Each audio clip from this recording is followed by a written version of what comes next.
She has her MD. She has a master's in public health and a JD, which is remarkable. She's also served in the U.S. Coast Guard. She's it's just chief medical officer from 2015 to 2019. She's the deputy surgeon general from 2019 to 2021. It's just she's mega accomplished. Like, this is so different than anything I've ever seen. I'm actually kind of shocked. Yeah, I was also mildly shocked as well in terms of how qualified this person is. And pretty much like what I would expect and sort of hope for so far in the person running the CDC, an actual qualified individual that has years of experience. And that seems like, let's say, will stand up for, science and integrity. Yeah, I think so. I mean, I would hope, like, when I first saw this, I was like, oh man, is this like a rego of the first CDC director where they like purposefully like nominated someone and then she fought back against like basically having everything go through the White House and not being able to trust anything. And I hope that she's not going to be kind of like a punching bag. Or like a sacrificial lamb to the slaughter. Exactly, right? Exactly, and tried to kind of like sully her career or something like that. I don't know. I'm so trepidatious on this one, but I hope that I'm wrong. Well, so because like I think the CDC has been without a an official director for quite a while. Like, are they? Mm-hmm. I would hope the plan is not just to cycle through CDC directors for the next 3 years or so. Yeah. But I mean, at this point, I would not put anything beyond them. But then also, let's just say, if they are a lamb to the slaughter, like then why would anybody ever want to agree in this administration to become CDC director? Then, right? Yeah. What do you think, Prime? Check your DMs. Roger. Yeah. So yeah, I did notice this is a remarkable change compared to like this every notable nominee they've had for an important position, right? Like, this is an interesting choice by the Trump administration. I've heard a little bit of analysis about this, and some people think like this is like an attempt to heal the wounds between the Trump administration and the base, because there are a lot of wounds right now. Like, the base is disintegrating. The Iran war has a lot to do with that. But beyond that, like, the MAHA movement feels like quite. The MAHA movement. Sorry. There's two different things. MAHA movement is fractured, but this doesn't heal that. Instead, this is for the rest of the public, because the public has lost confidence. So that's the thinking. That might be the thinking, but no one really knows. And it would be interesting to see like what this person approves. Like, if they get like actually cleared, they should. I don't see why they shouldn't. The Senate was happy to approve candidates who had no business being in office. So like, I don't see why they wouldn't approve this one. I would say this is 100% approval. Yeah. Yeah. So like, we need to see how she operates. Like, it could be the case that they just wanted her there to be to stamp, right? To a stamp of approval on their nonsense. If they're going to continue operating the way they've always been operating, then maybe they just want that stamp of approval. But like, I feel like then you get very little benefit from this, right? Like, in the end, I'm not sure how useful that would be to you. So it would seem to me that like the reason is that like they're making a specific change, a shift, and in policy, and like for the general, for like regular people who aren't um, uh, vaccine culture warriors. And this is what, and like the medical establishment has abandoned them. Like everyone's like trying to work around the CDC, not through the CDC. And there's, I'm saying a lot and a lot, but there's the outbreaks that are happening, and maybe they actually want like competence in handling it. I don't know what the backlash from that has looked like. Like we've talked about it, but I don't know. Like, have people like been calling their congressmen and stuff? Like, has been significant pressure? There might have been. I don't know. So that might be a response to this either. It's really tough from the outside. Like I'm like tossing a lot at the wall here. From the outside, it's really tough to understand like what the thinking is, considering everything else they're doing and everything else they continue to do within this administration. So yeah, it's pretty shocking. Yeah, I think those are all good points. And I think the point about if every we've seen other institutions like the American Academy of Pediatrics and the American Medical Association sort of like work around the CDC. Of like, okay, if the CDC are not going to give appropriate vaccine guidelines, well then hopefully we see the American Academy of Pediatrics like will actually provide that guidance. And so it's like, well, if they see that and they see that, well, actually clearly these medical establishments, medical institutions are not trusting us, then maybe we should actually go with credentialed scientists and medical experts. Yeah, it's. I mean, they have the staff scientists still. Like, if they wanted to know what was actually the current state of affairs, like they still have all those people. Like, they could also get reports and not listen to them, which is probably what they would do. And like everything is kind of running through Trump and RFK anyway. So, I think it's just, I don't know. I mean, it's a good change. I guess it's a good change. Let's just see how it goes. And hopefully she's strong enough to be like a whistleblower, like the first CDC director was, if that happens again. And yeah, but like sort of was alluded to, like, will this actually lead to any sort of a significant, meaningful change? I hope so, but let's just say I would not be surprised if like she's more or less there as just like a figurehead that optically looks good, but is sort of handcuffed to be able to do anything. Right. Yeah. And maybe they don't have any plans for the CDC between now and the election, right? It's like we're not going to make any big moves, right? Like this is just to say like the Trump administration is getting serious about disease control. And serious about health or something.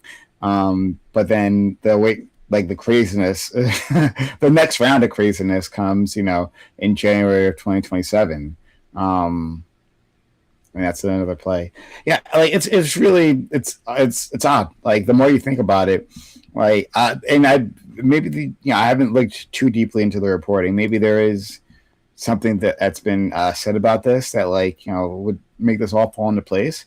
But like right now, man, I don't know. Like I just don't. It just doesn't make any sense to me. Beyond like again trying to guess at their intentions. Like it's not on the surface. But I mean, on the other side of this, so let's look at the other side, specifically RFK. One, we don't know if he had any input in this, right? This could have been a decision made over his head, which is a possibility, right?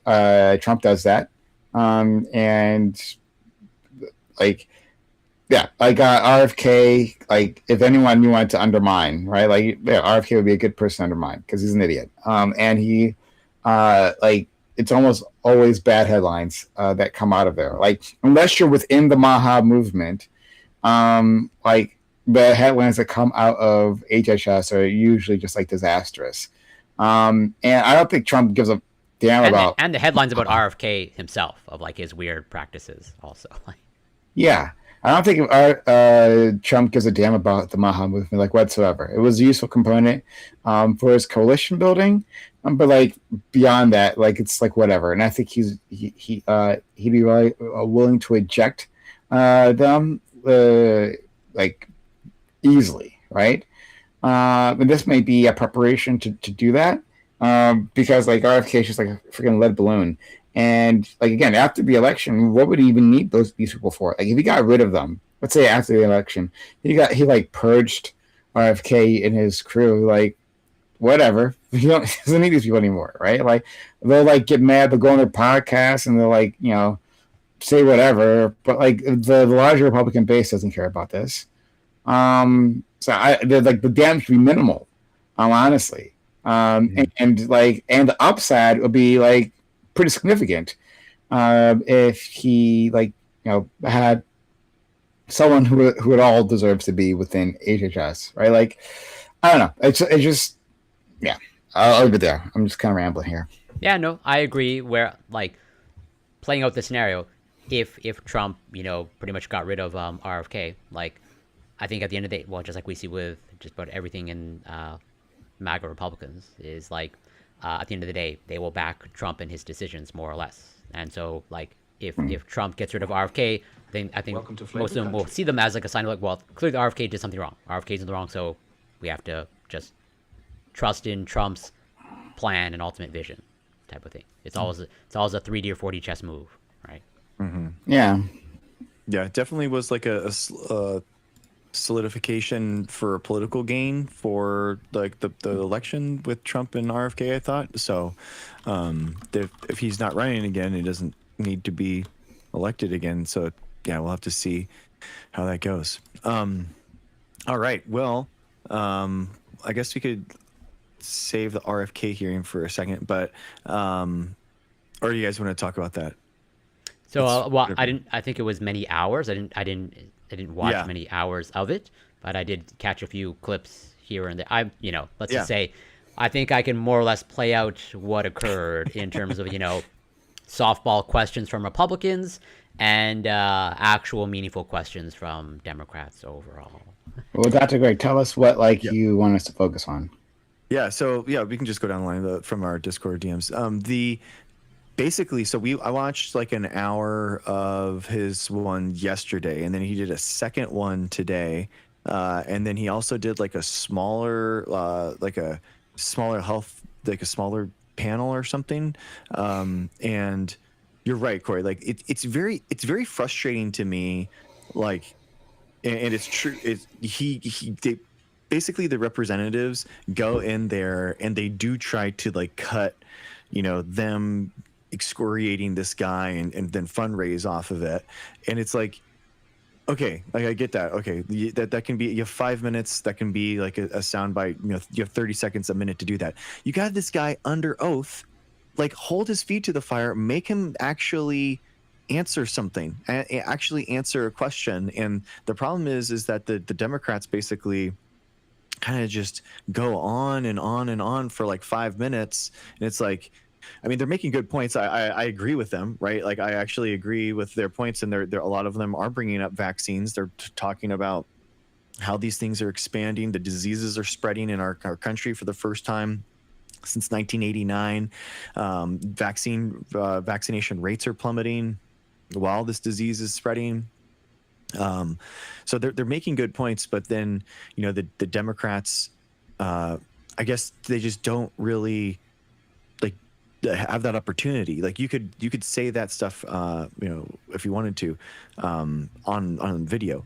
The Republicans had like the oddest questions, man. They were so weird. One of them was like kidney treatments for people over 65 in rural areas. And that was like their little niche issue that they had like hung on to or something. And that was like their thing. And they're just like asking questions just about that for 5 minutes. And you're like, what is going on here? Like, this is so weird.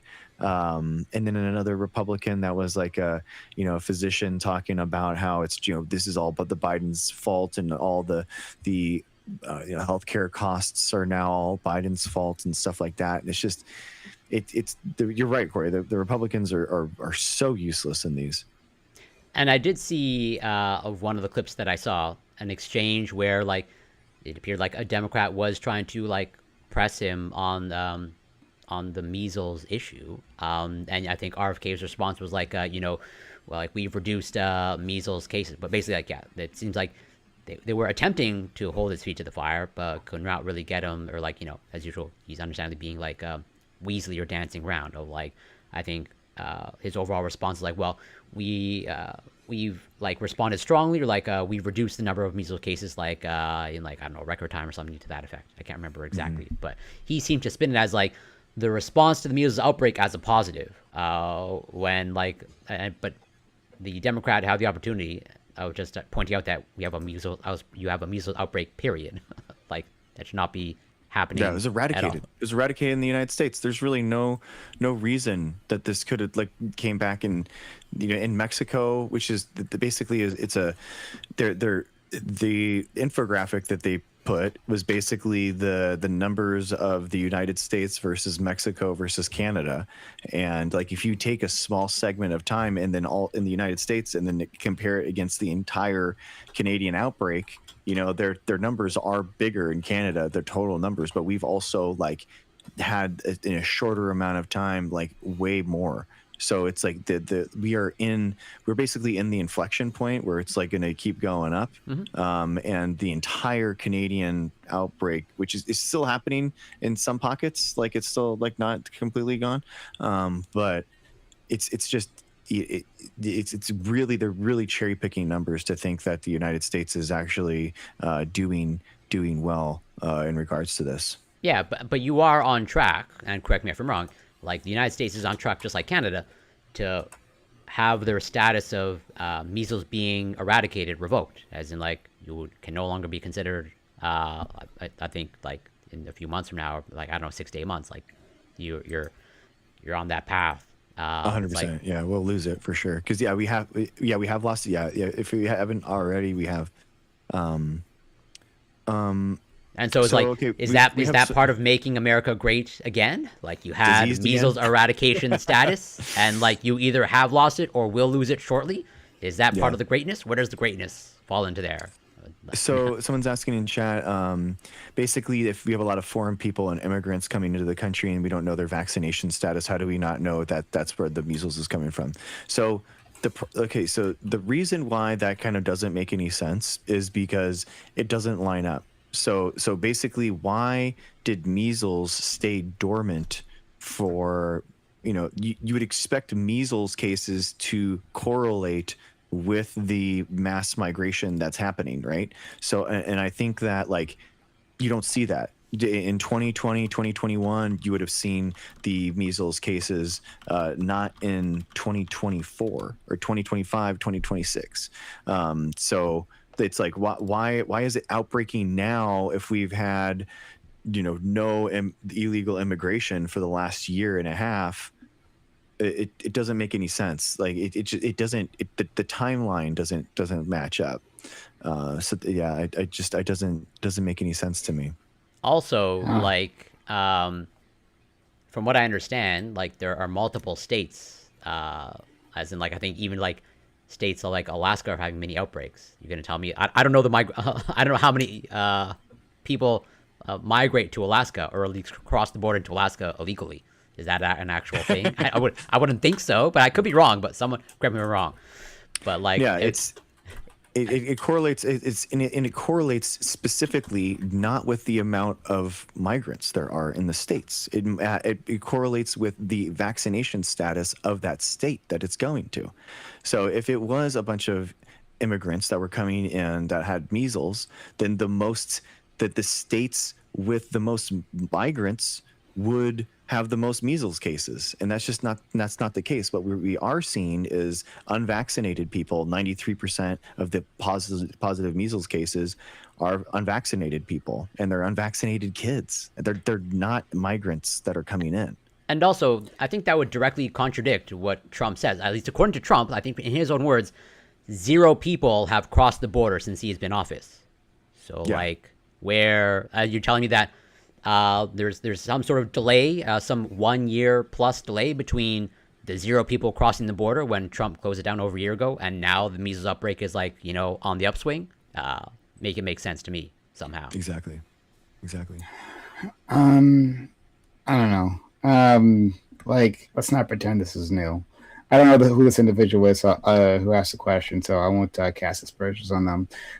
But like the thought that migrants bring diseases, it's just like it's like fear mongering 101. Like in not just within modern America, like that's like through the centuries. Oh, these people who are coming here, who are needy, who just want to be a part of whatever society that you're referring to, right? Want to integrate. Yeah, they're like filled with disease and crime. You know, it's like the regular nonsense.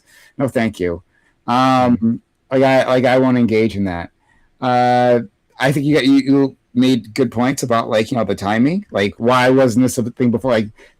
Like the measles outbreaks are happening now, right? Like within like the last few years. But we've had plenty of immigration waves, like plenty, right? This, like you guys said, this was eradicated previously, right? Not necessarily eradicated in all countries, right? So if it was prevalent in those countries and they were bringing them in, we would have known it then. But even beyond that, let's say they were, right? Like diseased rats or whatever coming into the country. Let's say they were. Well, once again, that's where a vaccine would come into play, right? Like if we had a protected population, then we can absorb a certain level of unprotected individuals, right? And then it doesn't spread, right? Like that's the whole point of herd immunity, as like it would help deal with exactly this. And not just like undocumented immigrants, but just like regular immigrants, right? Like the legal kind that Republicans pretend like they actually care about. They don't. But when they come in, right, that happens. That's always happening, right? They're coming in from a vast number of countries, right? Once again, like through the decades, why hadn't we experienced measles previously? No, the answer is clearly vaccination rates are following, and within that environment, those diseases that had been eradicated can spread. It's that simple, 1-to-1. Right? It really is. Explanation. It's crazy to look at anything else. Like that's the thing, right? Like vaccination rates are falling, and then in that space, disease rates are rising. Yeah, right? I mean, it really is that simple. Right. I mean, the epidemiological report from Ontario, they thought that, which is honestly interesting to read, considering it's kind of like posthumous and like looking at what they did bad or what they could do better, and considering what's happening here. I mean, obviously, if it's in a country, it has to be.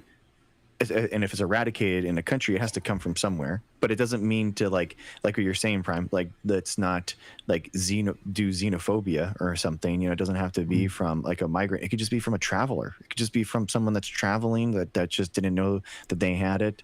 That could be like coming through an airport, and that's actually what they think. That's where Canada's first stuff comes from. But exactly what you're saying, usually it stops because everyone is vaccinated, but when you have, just like in Canada, you have a lot of rural people that are unvaccinated, and it just kind of went through their population. It's the same thing here. It's the same thing. And I mean, it has, it's RFK made the point in the hearing that it's like those kids they're getting sick now.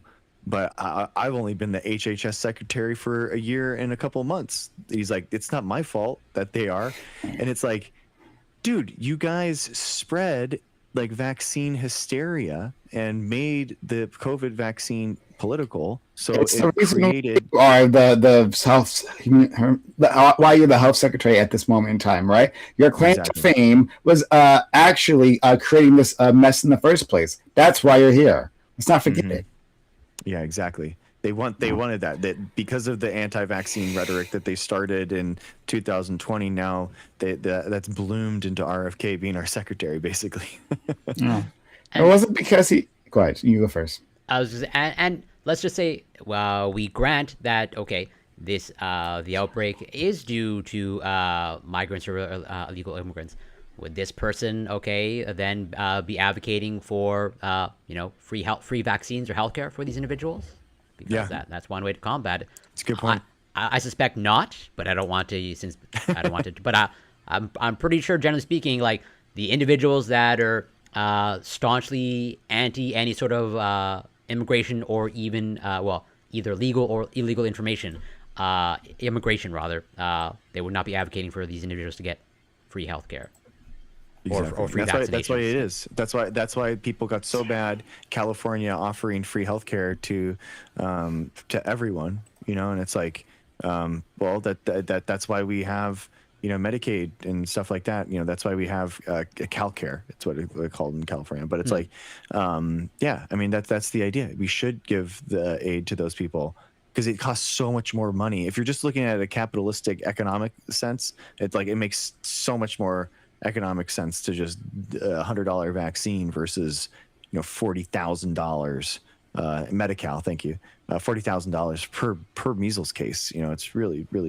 bad. There was an interesting clip though in today's like subcommittee meeting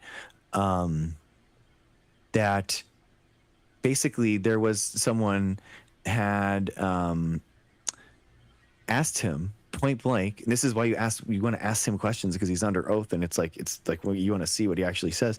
Point blank, is the measles vaccine safe and effective? Right? Yeah. And he said yes. And he said yes. And then he said it's safe for most people. And then she said a follow-up question, which is so good. Ask the follow-up question, please. Is the measles vaccine safer than measles? And he said yes. So it's like I was shocked when I saw this. It was like, he's been on this vaccine hysteria for so long.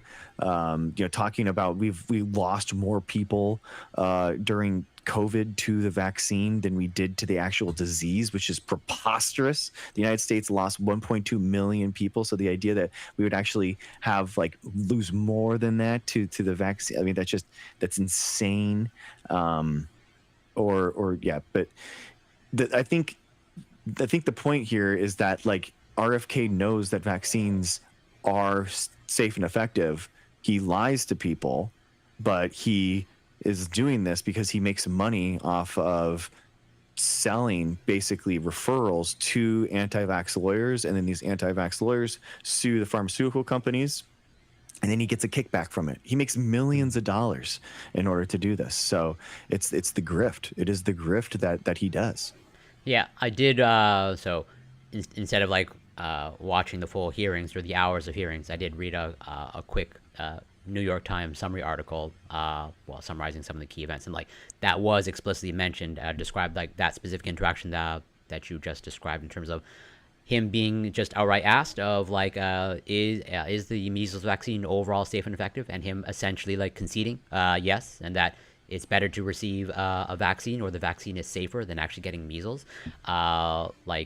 Even when I read that, I was pretty surprised, and I'm curious about what the actual clip is to see how I don't know, does he caveat it, or how explicit is he, or does he find a way to weasel out? But either way, based on what you described, it sounds like whatever he's not coming to his senses because he never had them, but rather hopefully the lie is actually being exposed. But obviously, again, I don't think at the end of the day, this is not going to hurt. In my mind, this should hurt his credibility, but it won't. As in, he has been staunchly anti-vaccine for decades, and then now he's slowly coming around on the measles vaccine.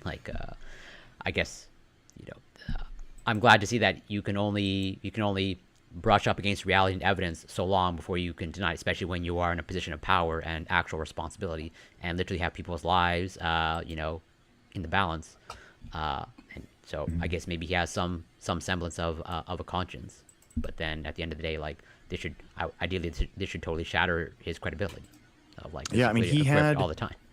He had a comment last year specifically about the measles in Texas, and people were like, "What do we need? What could we do in order to stop this?" And he was like, "We already have it. It's the measles vaccine is good. And if you're in Texas, you should take it." And what? And then Dr. Oz even said this isn't something that we need to invent. People just need to take the measles vaccine. It's very effective against it. And I was like, So it's weird. I mean, he always couches his stuff, and he did this in his confirmation hearing, and this is actually why he actually got through, is because he says, like, I'm not anti-vaccine, I'm anti-bad vaccine. And I think what And he's always pushing for like better science or better trials. exactly, even though, his thing is gold standard science, you know, like that, as if he knows what gold standard science is. And what I think that he's doing is that because the measles vaccine's it's a pretty slam dunk. I mean, it's really hard. It's really hard to argue this one. But so I feel like he's kind of like that's like the good vaccine, and then but at the same time he's eliminating the entire ACIP panel. He's removing the CDC recommendations, which effectively makes all these vaccines impossibly expensive to get. You know, he's doing the work in order to dismantle this stuff, but then kind of like falling back and being like, no, see, like this one, I've been talking about this. Yeah, very bizarre. But again, going back to his credibility or lack thereof, it's like, again, people, MAHA people view like Anthony Fauci as like the devil. Like, you know, he told whatever, a couple of lies. Let's say wasn't totally transparent, and like now he's like a villain. But then again, RFK can do the same thing, and you know, you could just keep sailing away in the same narrative. Very frustrating for me. Mm-hmm.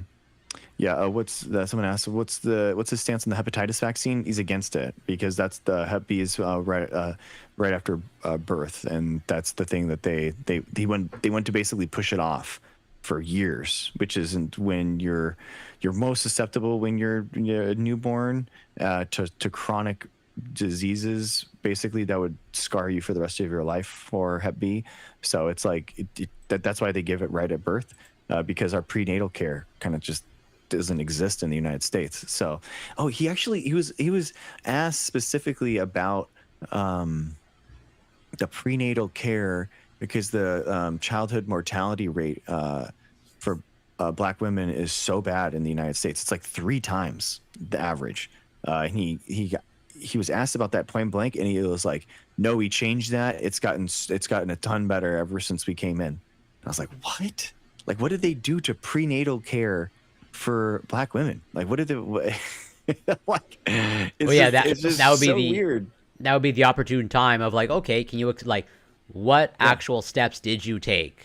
Okay, if you said that it's the best ever, then point to me, like, what exactly did you do? What is the mechanism behind this dramatic improvement? I'd be curious then if he actually, you know, I expect him to lie, but I'd be curious. Yeah, then, let us know. Let us know. But very weird. Do I expect, let's say, a politician to be able to, you know, come up with that question? I guess not. Ideally, one would hope, but like it requires like whatever a little bit more of an in-depth level of questioning. I'm like, okay, it's great ever. Like, walk me through the steps that you took. Either point to some sort of like a policy or actual whatever decision-making process that you did. Yeah, it's really sad. It is really sad that we're so bad at that the mortality rates for the United States are abysmal, and it's just crazy to me. And he just lies about it. He just lies. It's just he said multiple things that were just completely fabrications during the one yesterday, and I couldn't believe it. Like I'm like, it's shocking to that these guys like they're not afraid of a contempt of Congress. They're not afraid because they know that they would get, you know, they'd get pardoned by Trump if they were ever, you know, if they would ever went to. And actually, Bannon actually had a contempt of Congress charge that was during the Biden administration, and it just went to the Supreme Court, and the Supreme Court didn't hear it, so it basically dropped his charges. So it's just like I don't think that you don't have to worry about it at all. Like you don't have to show up, you don't have to worry about any charges. It's just it's wild, man. And I mean, it is basically go ahead, Brian. No, you go first. I was gonna, and it is essentially out of the Trump playbook. I mean, Trump is more or less always saying the economy is the best ever, like no matter what, regardless of whatever happening, whatever headline is, like the economy's doing great. You're winning the war or the excursion, like no matter what. And like from what I can tell in the data, I don't think any actual economist agrees that the economy is like the best ever.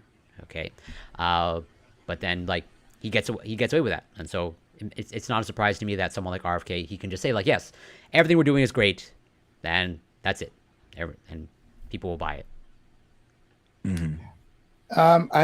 I can't remember what exactly it was. I was trying to look it up, but I saw a really at least interesting part of that of those hearings where he was being questioned about an action of the FDA to lift a ban on I don't know what it was to like double the amount, basically like to double the amount of some a pollutant that I think factories were allowed to release into the air.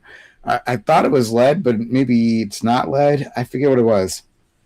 Maybe a mercury, or I think it might have been mercury. And did you guys? Are you guys? Do you know? I didn't see that clip, but that's really hilarious considering their whole thing with thimerosal and mercury preservatives in vaccines. So the idea that he's allowing, I do remember coming across a clip where like there was some sort of exchange about mercury, and like That's funny. Sort of the ironic thing of like, well, some of the things that they're doing is like, I think with the EPA is like resulting in more mercury in the environment type of thing. Yeah. Yeah. So this happens, and his response is, it's something. He says that like, well, this is not my responsibility. This is an action taken by the EPA. So I think I said FDA Definitely before, in his the wheelhouse. EPA. Yeah. And he's like, and a Democratic lawmaker is pressing him on this, and he's like, "Hey, this is like I didn't make this action. You should contact Lee Zeldin, who is the director of the EPA, right?" And then like, the congressman keeps calling back at him. It's like, wait a minute, but like this is under your jurisdiction. It's like, yeah, but I don't know anything about it. It's like I have no idea. Like, so like I wouldn't know anything about this decision. This is not something that I would have kept track of, actually. So why are you asking me? And he says, like, this isn't my agency. He keeps repeating this, like I'm not in charge of this agency. This isn't my agency. Like, go to the person in charge. Okay. All of a sudden, he forgets, or he doesn't understand how like the federal government is operating, right? Like, there are individual agencies which are all grouped under a department. The health department, in this case, the EPA is a subdivision of that, right? That's how it works. Department, subdivisions are the agencies. And he's pretending, oh, I'm in a separate agency that help, like, these are now two co-equal things. And Lee Zeldin is not my employee, right? And this isn't like a thing that I've been crying about, right? And warning, not crying, because actually a huge issue, mercury, right? Like, like this is not a thing that I've like helped popularize. I mean, the danger, the actual danger of mercury. None of that matters, right? Like that didn't actually happen. So I wouldn't be interested in how this turns out. It's amazing. He like literally sat there pretending that I don't know anything about. Why would you be asking me, the head of the health department? Why would I be like? Why are you griefing me on this? Like, this is the other guy's fault, not mine. This is your leader. This is the MAHA leader, literally leading from behind, right? Lee Zeldin is his soldier. And he's like putting them in, like, no, screw them both, right? Like, screw them, like, I don't like the compassion for Lee Zeldin, but like, because he's a horrible person too. But like, unbelievable, right? Like, this is like the alpha man that he pretends to be. He pretends to be alpha. This guy, right? Like, literally at this moment in time, an agency underneath him. And it's not like it was some sort of obscure thing, right? That like, I mean, how could you know? It wasn't like a gotcha, right? This is a major reversal of a policy you've been pushing. One of your few good policies that you've been pushing. Yeah, we got a little bit of mercury into the environment. And he's like, I wouldn't know anything about it. Unbelievable. It's the Trump like accountability structure. Like I get all the accolades and I never have to be held accountable to anything.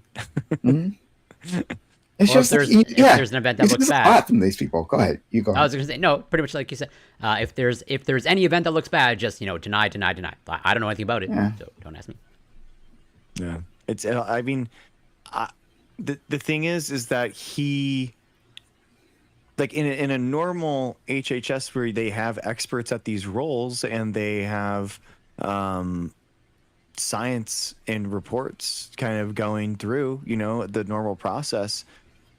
I wouldn't expect him to understand exactly what's happening for everything, but the problem is that how they're running it, which is all very authoritarian, very top down, what I say goes kind of thing. They've gutted all these research agencies like the EPA, the CDC. They don't have these robust like reporting structures anymore. They're even canceling COVID vaccine reports, that they commissioned, so it's like, it's just wild. So like in that case, after gutting the EPA, like, yeah, it is kind of up to RFK, like what is going on? Like tell us, and it just goes to show like that's not how you're not supposed to run these agencies like that. It doesn't make any sense. And to his credit, well, not credit, I'm saying this jokingly. He's probably just too busy preparing for his podcast, so he probably doesn't understand. He can't keep track of what's going on with the EPA and the decisions that he's made or that he's responsible for. Better to focus on the podcast, exposing all the stuff he's apparently going to expose.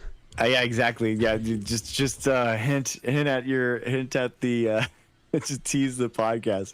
We'll go into that on podcast. In all these like niche Republicans that come up with like their little issues, like their little, Medicare. It's always something with Medicare, right? It's always like some niche medical issue for like 70 years old and up, and rural and another smaller like disease, on top of that. And then they always come up to be like, you know what? I'll talk to you after this and we'll get it figured out. Like, and she was even like, I emailed you. I don't know. You never responded. He was like, big problem. I'm sorry.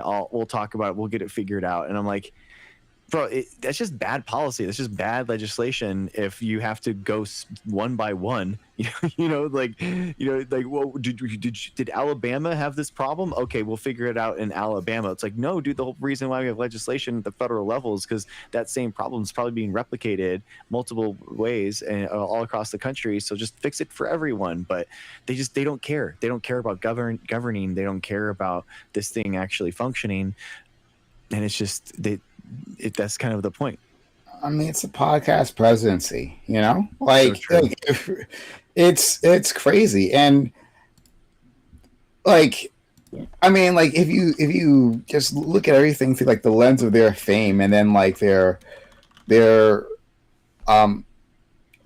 the way that like you would like it's not like they feel like they are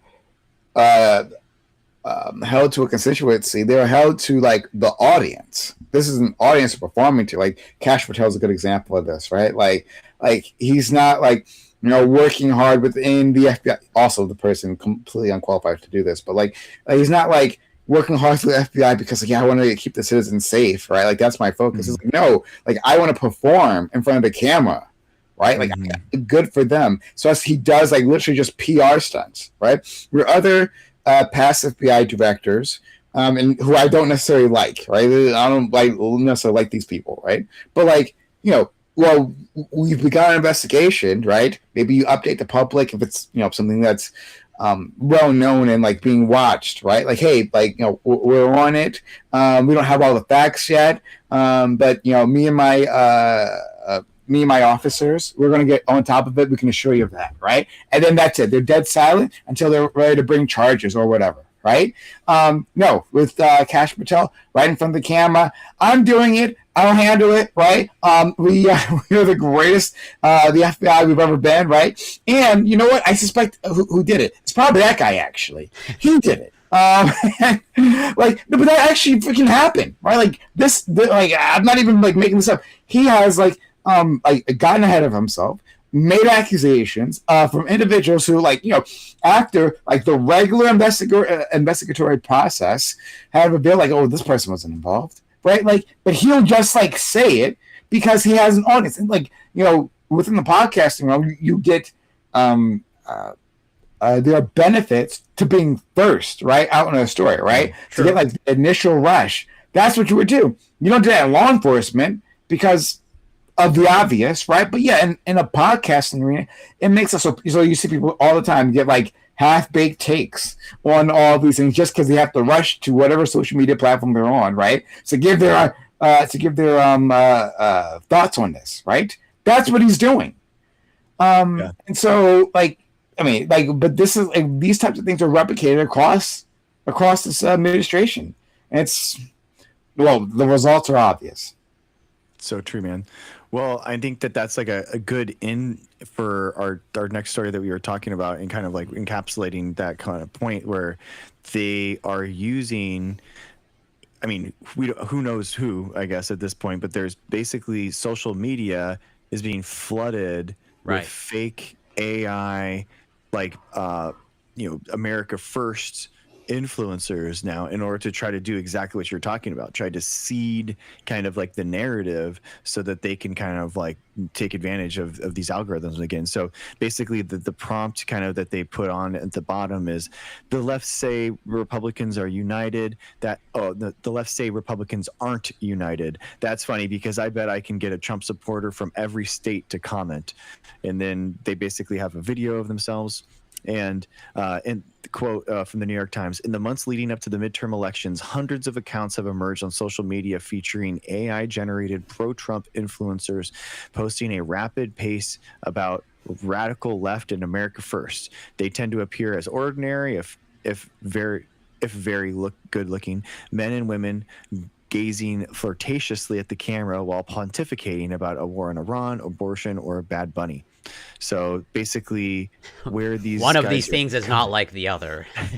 Yeah, I was like, what? They're basically, New York Times has began tracking MAGA boosting AI generated TikTok posts in January and discovered at least 300 accounts sharing the content, some of which have since disappeared. They've basically been tracking them with researchers, and several of the accounts are up to like 35,000 followers, which happened during the last I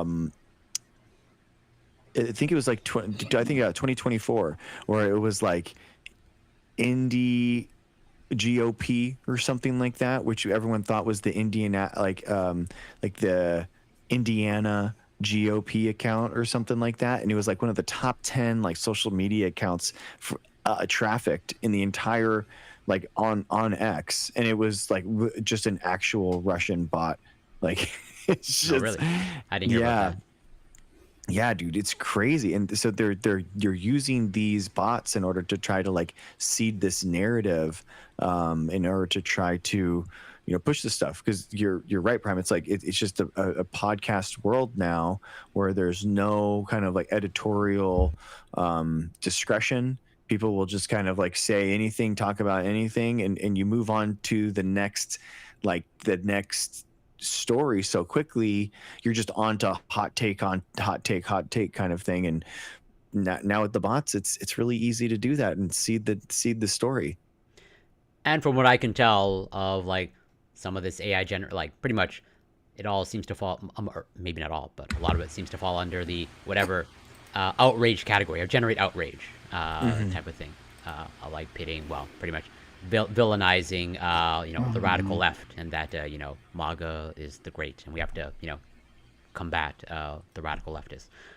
But let's just say it's both surprising and not surprising how effective this content is in terms of, like, I imagine the people that largely fall for it or that are really into this content probably skew older. I could be wrong about that, but the fact that it seems to be so effective, I think is a bad sign. It's really interesting. In the last 2 weeks, some of my pro-vaccine posts on Facebook have gotten picked up by the algorithm, and it's really interesting how people in this orbit, they're rabid. Like they go into this thing and then they have like this righteous indignation that really like they'll go into the comments and they'll just flood, like not just one comment but like 10 comments, 15 comments of like memes that they find, you know, all that kind of stuff. And it's interesting because it's like because of the people that are pro-vaccine not being as like, I would say that the pro-vaccine people are just kind of like, well, yeah, it just makes sense, so that's why we do it. They're not like rabidly pro-vaccine, right? Like They're not good foaming reason. at the mouth. Yeah, exactly. So what happens is that you get posts that they are all kind of dogpiling on, and that's what you kind of see with my comments, is that they're going through the comments seeing that it's like that there's a bunch of anti-vax people in there, so then they're all posting 20 more comments, and then that pushes it into the algorithm even more, so it kind of like feeds this loop. And I can definitely see how That's like the outrage machine. Exactly, man. So you could definitely see how in Maha, like they all kind of like go in there, and then they're all like learning apologetics, basically, right? Like how to like what's the one-liners, you know, that you need to put in order to, you know, obliterate the other person. And it's like, you know, it's the same one. You know, probably there's like 6,000 comments on there, and there's probably a good 1,000 of them are literally like, if your vaccine works, why do you care if I don't take one? You know, it's wild. It seeds that like that thought bubble that just infects all of their brains.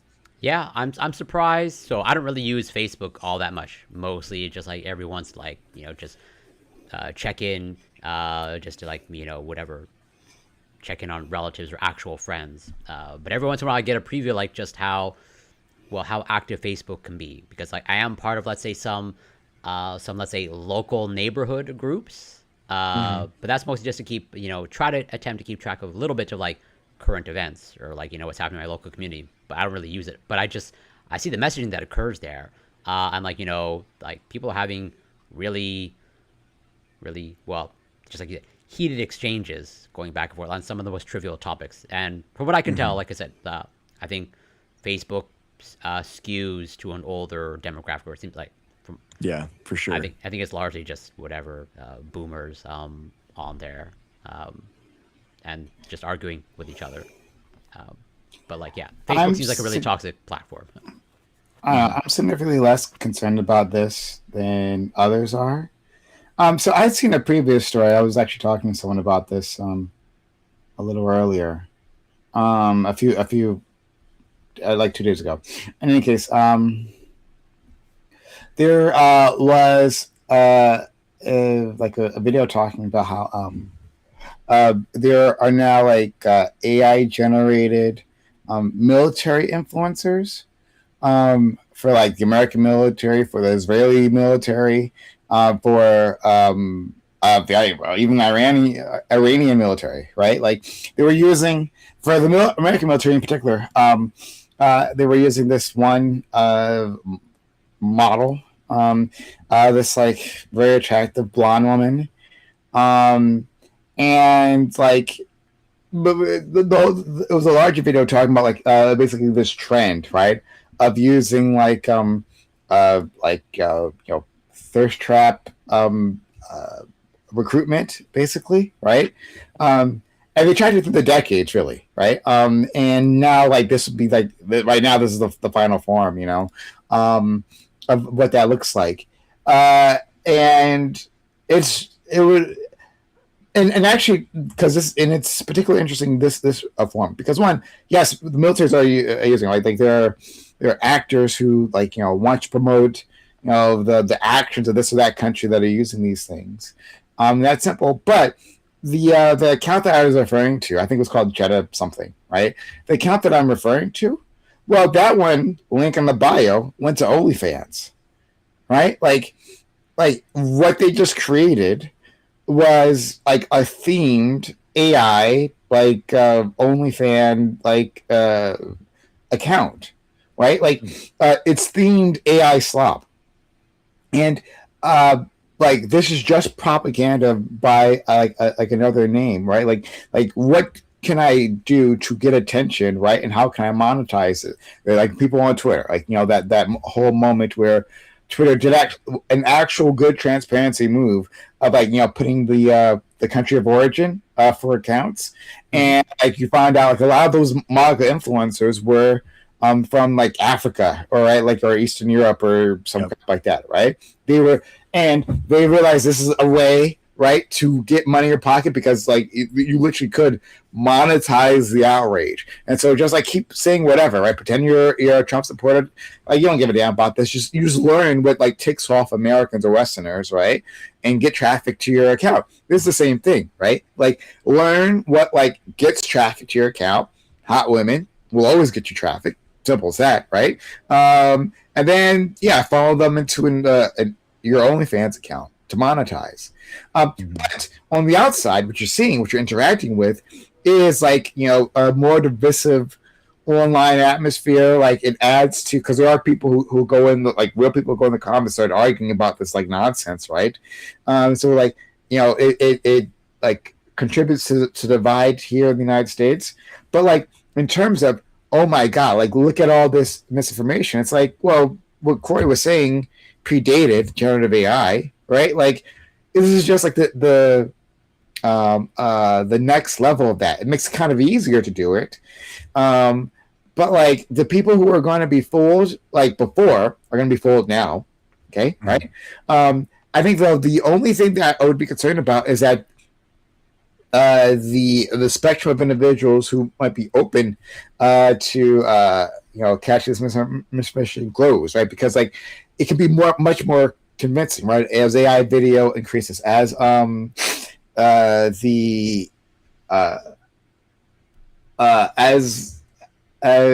the output gets better, more convincing, like more people will fall into it. But like this just is going to be like the churn. There's going to be another technology that comes out either in 5 years and 10 years, right? That's going to do something similar. Right? This is just part of the information landscape. And so these are just hazards. We need to teach people, just like how we, not even through education so much, but like more through like a cultural understanding that Facebook is just filled with nonsense, right? Like your grandpa posting like random crazy ass conspiracy theories, just like avoid that, right? This is what's going to happen here as well. It's just another part of that. So it's not that I'm not saying this is bad or it's not serious. I'm not saying that at all. I'm saying that like, I mean, it's just a slightly different version of the thing that we're already dealing with.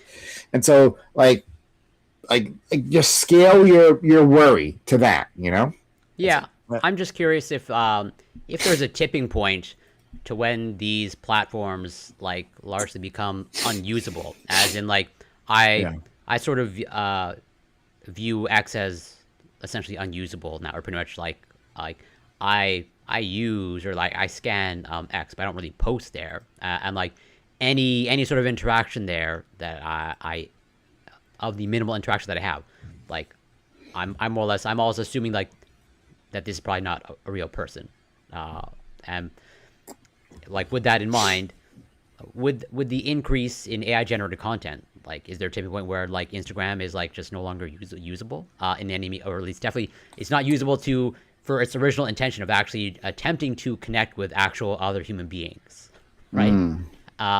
And like it's just all the AI generated content takes over, and now it's just like just a huge overflow of pretty much not only the misinformation, but just like almost like a purely virtual platform that is no longer human generated. Internet theory. You're exactly. Yeah, that's fair. That internet theory. Yeah, I mean, Elon said he did a study of on Twitter, before he bought it. Well, Elon says a lot of things. 40, true, but this is just anecdotal from him, I guess. But he never published the report. But he said that 40% of the of Twitter was bots. Yeah.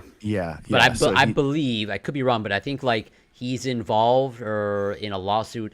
Well, not directly with that, but rather that piece of information I think is like taking part in a lawsuit, and I think that claim has largely been shown to be a little bit exaggerated. I don't know by how Really? much.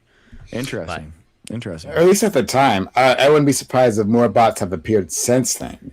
But yeah, I think at the time one, like he said this when he wanted to get out of the Twitter deal, to be clear, Yeah, right? so that's part of. Yeah. I believe that is part of like sort of the lawsuit. Is like, as Prime just said, he was using this piece of information to weaponize it, saying, "Hey, Twitter is not actually as valuable as you think it is because, like, you know, whatever 40 or like half of the people there aren't actual people; it's just bots." And people actually believed him or took it seriously, and then they made whatever financial decisions based off of that. Now there's a lawsuit I think associated with that, and I'm again I'm not 100% sure, but I'm reasonably sure that like that claim of his claim of 40% bots is largely an exaggeration. I mean, I think the problem with the bots is that, so like there's a thing in when you make content that's called being like audience captured, where you basically like if I was doing my debates night streams and I got 100 viewers, and then I do a gym stream and I get thousands, now all of a sudden like I'm doing more gym streams and now I'm like debating less, and then all of a sudden I'm a gym streamer, because wow, this is what people like. I'm going to do something like this. So Well, that's when you debate while you're in the gym. That's tried that. all. I got the banana. Yeah, it happened. But my point is like basically through these bots and the FBI actually did a report about this going into the 2024 election. It was that same year, and they were talking, they saw this. They were basically, people at that time as ChatGPT, using ChatGPT in order to create fake accounts and push narratives to content creators. And basically those content creators would be getting a ton of messages, ton of replies, ton of quotes, all about a certain subject. And then all of a sudden now these content creators are doing content about that. So they're basically artificially like taking a hold of the content creators, the content that they're making. Artificial media insemination. Yeah. Got it. Mm-hmm. Yeah. So if that's happening, and then on top of that, they're like using AI just to like make more content than other people. So then the algorithm is kind of like basically you kind of like child ballooning, a lot of these different stuff. Yeah. Like as a single content creator, I have like one video that I post. I'm not posting 1,000 of different titles, different things, like different stuff, seeing if one hits. That's better, for the bots. And then on top of that, like these the brigading effect that happens like before, where you have like these anti science conspiratorial crowd kind of getting more wrapped up and commenting more and viewing more and hate reposting and sharing more. It creates this like loop that I feel like people get a distorted view of reality, which is how like the Somalis are eating our cats and dogs gets into the vice presidential debate. That was like literally a Twitter meme that day that became the thing that they had to talk about because everyone was talking about it on Twitter. And it's like, well, that's not true at all, but they had to talk about it. And it's like, so I think that's how it kind of like those kind of like that mechanism, that kind of like looping creates like a feedback mechanism where this is how they're viewing and controlling reality with these algorithms. Yeah, absolutely. And didn't I think in the article that you sent, I believe they mentioned that Trump like did whatever tweet out or Truth Social out one of these AI generated content. They love them. Yeah, they don't care. They do not care where the content's from, like the end GOP stuff. Like they were constantly doing that.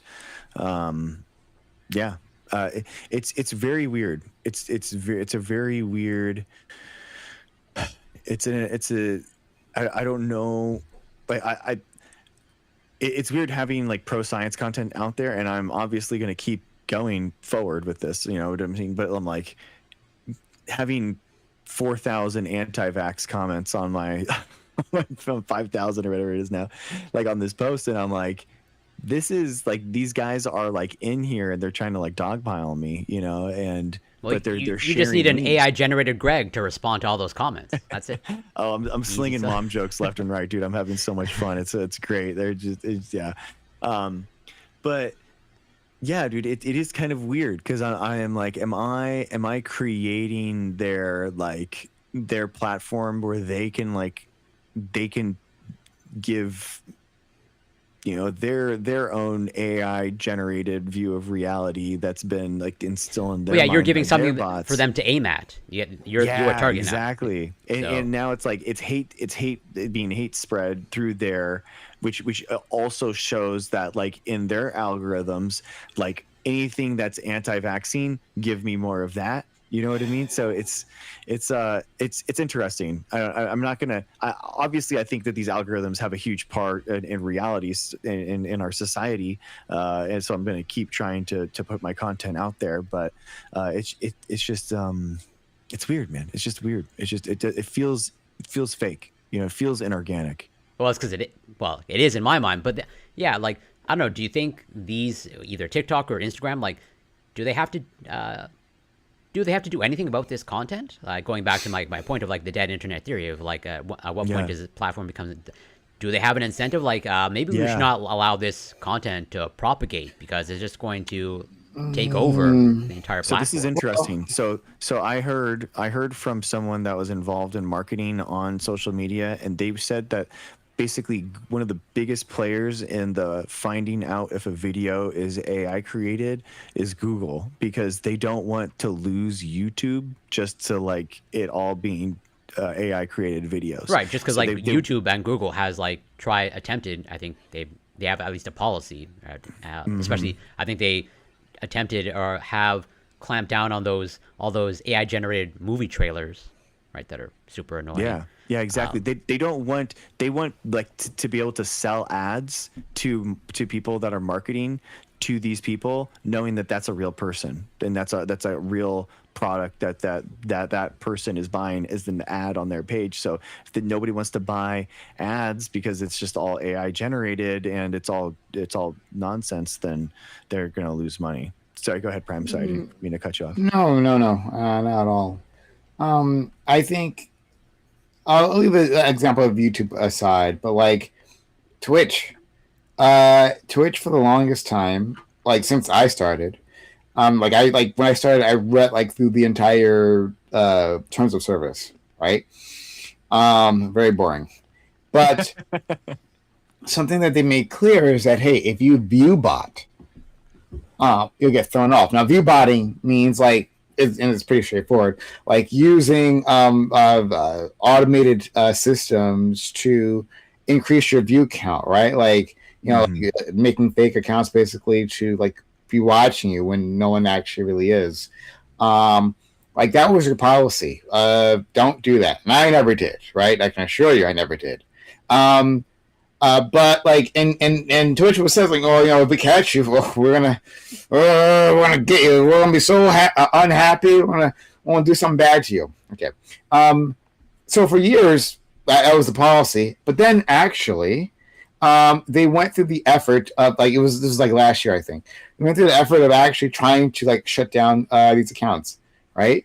When they did, there was a massive drop in views, like across Twitch. Like many of the biggest creators, right? Biggest creators in quotes, had like it took a huge hit. Like the next day they were streaming, and like what they did, like they didn't take down the the creators' accounts. Like they just like got rid of the bots, right? These individual accounts that were just there to watch. So the views like plummeted tremendously. Here's the thing. Twitch makes money by serving ads, right? And the only way that advertisers would really know there's a problem is if Twitch tells them. The advertisers don't have access to the back end of Twitch, right? Mm-hmm. Twitch just kind of has to report to them. As long as it's not like necessarily fraud on their end, right? That we didn't know that these views were inauthentic, right? Well, then, they're covered. And so, like, up to that point, they let that problem grow. Like, it was a huge issue. right? Mhm. And like this is a problem for everyone else who's not view botting, right? Because like for Twitch doesn't have like for good and for bad, right? Twitch doesn't have like a much of an algorithm, and the others have, right? Like people say they don't want algorithms. Well, Twitch is what it looks like when you don't have an algorithm. True. It's just Impossible. pretty much, yeah. It's the accounts that already have more viewers are the ones at the top, right? That's it. So if you're inflating your audience, right, you get to the top. One, you're getting some level of ad dollars off of those bots, but two, like you get yourself in front of real people by being closer to the top of the list than others, right? So you're asking me, hey, like, do they have an incentive to like get rid of this AI slop? You mean that stuff that is generating revenue, that's generating outrage, right? Even among like the live humans that still use these fucking platforms, right? Like among that crew, you mean that content that like prints money? Yeah, I wonder if they have a reason to get rid of it. Like, no. Yeah, I mean that's fair. It is true. But I like that's where it's like I'm curious like how long, and maybe it can last forever. But at least for me in my mind, and like this is just my speculation of like at some point, like I take your point about the Twitch situation where like yes, their ability to sell ads is directly linked to like the number of viewers that they can point to. But if at some point like Twitch actually has this notorious reputation of like view botting, and that like pretty much any viewer count that they have, there's the implicit assumption that like some of those views are just artificial, or like this is a heavily inflated view number. I would assume and hope, but I could be wrong, that like advertisers will eventually be able to. Yeah, at some point. Yeah, but like what is that point, right? Yeah. And how close can you get to that, right? While numbers are going up in terms of your ad revenue, how close can you get to that point before like the crash? Yeah, you got to make more money off of it. Where that is. Go ahead. People spend more money on product placements in the show. People will like reward the streamer because they're selling packages for 5,000 streamers as opposed to 5. It's like it's a huge, it's a cyclical thing. Hi, Robin. And yeah, man, it's very weird. In the last year when that did happen, it was crazy because a lot of people that were averaging like 3,020, now they're going down to like 20 viewers, and they're like, what happened? Yeah, exactly. So... And it was always a little bit strange to me. Every once in a while, like, I come across this stream with thousands of viewers, and they have the most like they have like a less lively chat than mine. And I'm like a single digit viewer. So like, but on this aspect of like, again, is there a tipping point?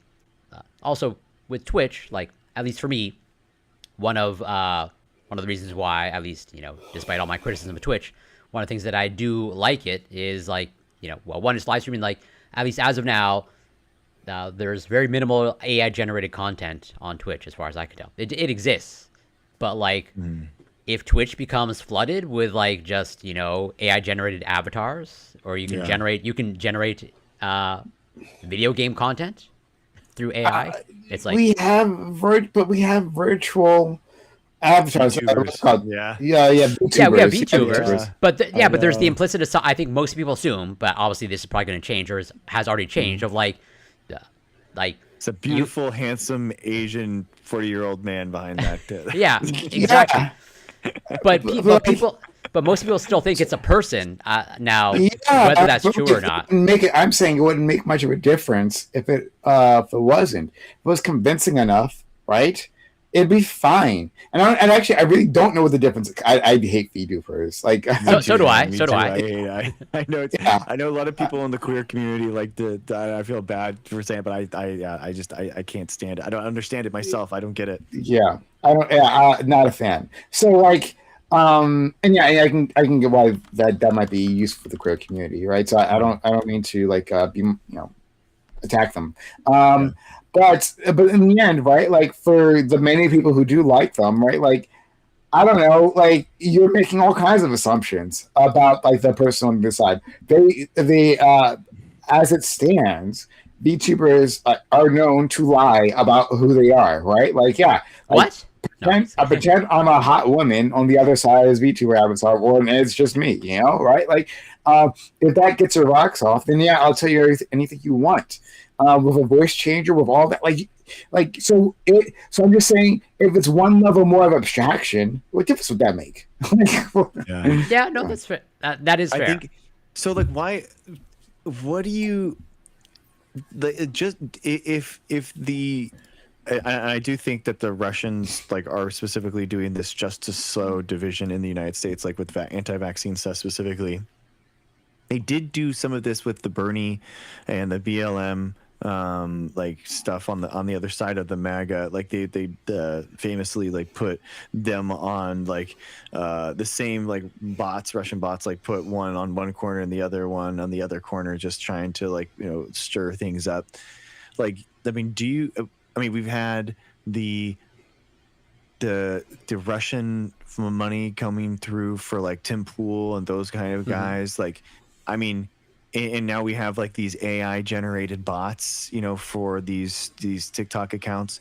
Like, I mean, is this something where the left needs to kind of like create like do we need more people creating content in order to flood these like algorithms? Like, how do you combat this? Like, do you start creating AI content ourselves and flooding the zone? Like, we can't regulate these algorithms, and we can't regulate these websites, but it seems like we're just completely outmatched here. Yeah, well, so I take your point. I would hope that the left doesn't have to go down the road of pretty much to combat the AI generated content from the other side of the political spectrum. We just, the age old adage of fight fire with fire. I hope we don't have to do that, but it would not surprise me if we do. I mean, we kind of see that right now with the AI videos of the JD Vance meme stuff. That's kind of like that is kind of like the only one that I can think of where it's like popular to kind of like put him in weird AI videos. And there was a little bit of that in 2024 with Trump videos, but not as much. It's not like taken off, Yeah, I don't know. To me, it's going to be weird to see how it evolves. At least for me, I can only speak for myself. At some point, if there's just so much AI generated content where pretty much, if my experience on, let's say, Instagram, not that I'm a heavy user, is like similar to what I have on X, like I'm pretty much not going to use Instagram like anymore. Not that I use them, not that I'm a heavy user now, but like I would just like I find it even more unusable. I don't know. I think Twitter works a bit differently because. And I can only speak for myself, right? So I'm not going to speak for how they will use these platforms. I don't know, right? Twitter, like you are, I think, supposed to be exposed to other people's ideas, like through the comment section, right? Like the comment section is a big thing, right? Like, so you follow an account, and then through the comment section, that's where people, express themselves and argue and whatnot, right? That's where like the real content is generated, right? The post is just the start of the conversation, supposedly, right? So that's a bit different than I think like Instagram and YouTube and others. Like I think for those ones where like you follow the creators and then like the comment section is more incidental, I think like things will be fine. Like for YouTube, like all you gotta do is just find the accounts that you like, right? I got like a whole list of accounts that I like, and I look at content daily, and then some semi-regularly, that type of stuff. And then the recommended, like every so often, will send me some like horrible AI nonsense, like the movie trailers things was a really annoying one, right? Mm-hmm. Like especially for something that you would be excited for, which is why I clicked on it in the first place, right? But like. You know what happened then? I didn't follow it, and then that was like it. That was last time I interacted with the account. And like with YouTube, you have to produce like a work, right? A work that can be judged, rather than in Twitter where you're producing like lines of text, which can easily be faked. As we can say, like the LLMs are actually quite good at doing that part. but like True. a work that can be judged, right? Like I've seen like a few accounts that like were like this is clearly or maybe not so clearly AI voiceover, and the content itself is not like super well put together, right? Like there's mistakes and there's like discussions about that within the comment section or anything. The point is that like let's say Instagram gets flooded with AI slop, right? Well, that actually wouldn't make much of a difference, at least for me. Again, I can't speak to how you use it. That wouldn't make much of a difference for me. Like I have my set of accounts that I like. And in case you don't know, right? Prime loves Instagram models. He loves his big booty women. That's what he uses Instagram for. That's my entire feed. So like as long as my Instagram models are still posting, well then Prime will be keep looking, right? So like it doesn't matter if like the rest of the Instagram burns down around me. For the same thing for YouTube. It doesn't matter. I use YouTube for other stuff, but it doesn't matter. The rest of YouTube burns down around me. As long as my creators are still going, then I'm still watching. So Yeah, I understand for like your current creators, but like, does it matter to you whether that creator is an actual human person, or I said so. Yeah. I mean, like you find the ones that like you like for like YouTube and for Instagram. Yeah, but that's at least like, but at some point in my mind, I could be wrong. Like, it will get to the point that you cannot determine, or it becomes increasingly difficult to determine whether this account is an actual person or not. Yeah. Especially that type of content where it's like a little bit of, I mean, the old school is like photoshopping, right? But now it's like you just Photoshop a video and it's like you wouldn't even know. I mean, it depends. Well, for me, like I on YouTube, I watch a lot of political content. I like video game content. I like I don't know, business content. If the information, if I found new accounts and the information was bad, then that'd be a problem. If it was an AI generated account and the information was good, well, then what I've got here is a VTuber, right? If like the actual work, the workload is quality, right? Then actually it would make a lot less difference for me. Like, Yeah. That I understand for like YouTube, but for like Instagram, where again, if it gets to the point of like you're not sure of like the person, the pictures or reels that you're seeing you're not sure whether it's an actual person, like even though you might be, let's say, attracted to whatever it is that you're seeing, booty women, yeah, sure. Well, your words, not mine, but like, yeah, does it matter whether does that matter whether that big booty woman is an actual woman or just AI generated big booty woman? It's so funny, dude. The algorithms are so gnarly. I get that stuff. I don't even like it strategically, and it still knows.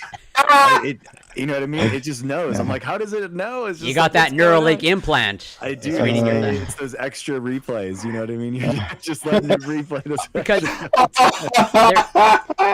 there is a whole like, let's say, narrative dialogue of like, there was already like this problematic aspect of Instagram of like, the filters, and now especially so let's say I can tell you what's in my algorithm. There's a lot of fitness content, okay, that both male and female, but like there's definitely sort of dialogue around like, well, a lot of fitness influencers, not only do they use filters, but let's say there's some of them, let's say, whatever, not only are they wearing certain apparel, but like that apparel is now like stuffed with certain things to make certain body parts more accentuated, right? I think the problem is like it's like the idea of these like bots like pushing out other people that are actually trying to do that legitimately, and it's kind of like, it's like poisoning the well kind of thing. And then that's just happening politically, and it's like, and if all the posts and all the comments were only going to the AI enhanced ones, it's like, then it kind of like creates this problem that we kind of run ourselves into.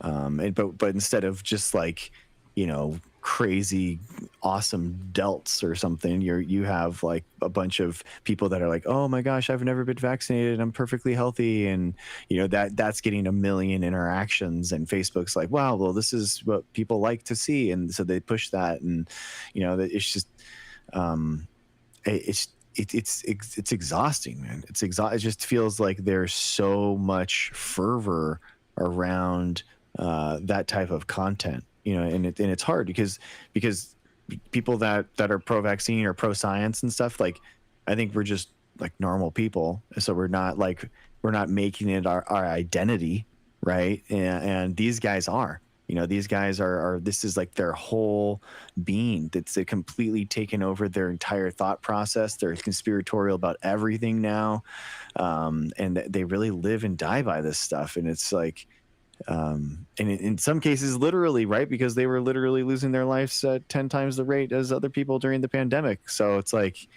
I don't know. I guess what I'm saying is, like, genuinely, people say this all the time, but like, I think how we have to like combat it is like actually engaging with the people that we actually like, that are actually putting that content out, and like actually assuming they're people.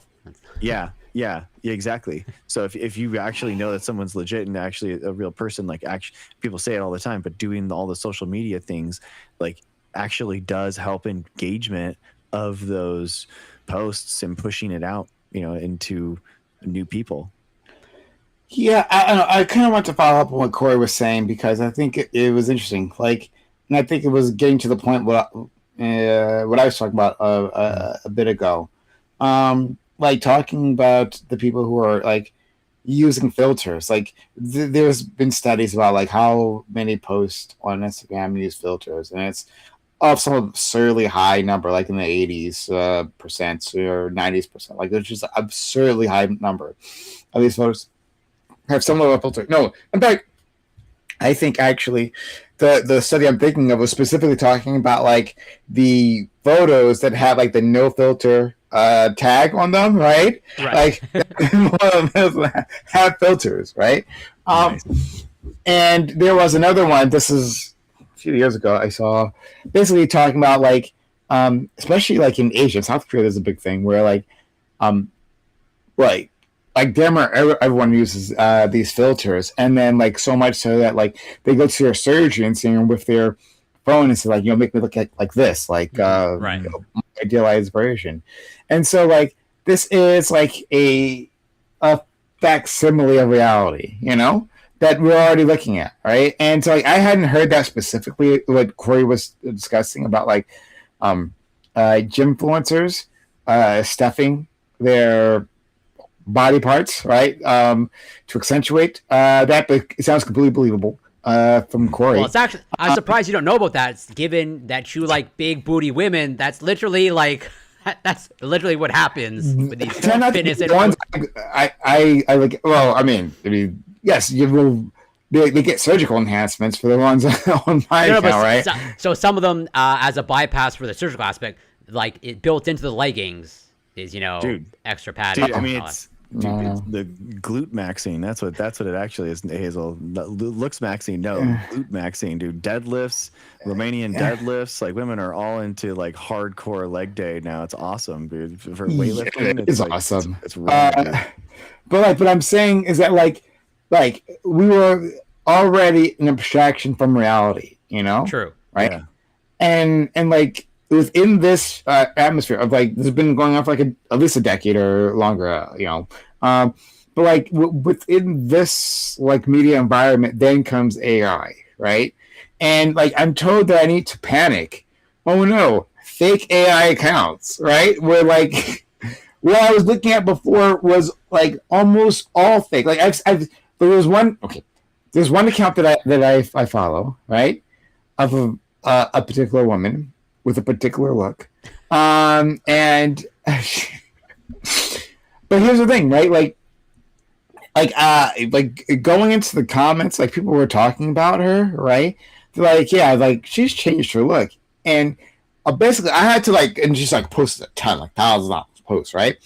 I forget if I scrolled to like the beginning of her account, or it was that I looked on like the generalized internet, but like, I found one of her early posts, right? And this woman, who was one of my favorite, she, like, her face is totally different. It's like fucking, I would not have known that was the same person. I want to know. She has like whatever filters. She has this guy down pat, right? And it's good. This is before the AI. This is before that. Um, uh, and so like, but still, I enjoyed the content. She's actually quite funny, like beyond like looking different. She got a great personality too, for sure. She actually does. It's funny. She's funny. It's actually pretty funny. Her account's actually pretty funny. So that adds value there. But the point is that like, yeah, I was living in a facsimile, right? A facsimile from a person who I'll never meet, right? Like that I'll never get to know of, right? These celebrities, right? Like, oh, we need a real person behind the accounts, right? What we're talking about, but these celebrities that people have been fawning over for much longer than the internet existed, you don't know them. The image is like crafted, right? Like it's by a PR team. They have like a whole like a crew behind them to craft an image for you to like scream and shout and throw your panties at. Like, but that's not like the real person. And so I'm saying like all we're seeing is just levels of this is like the most abstract it's ever been, but it's the same thing.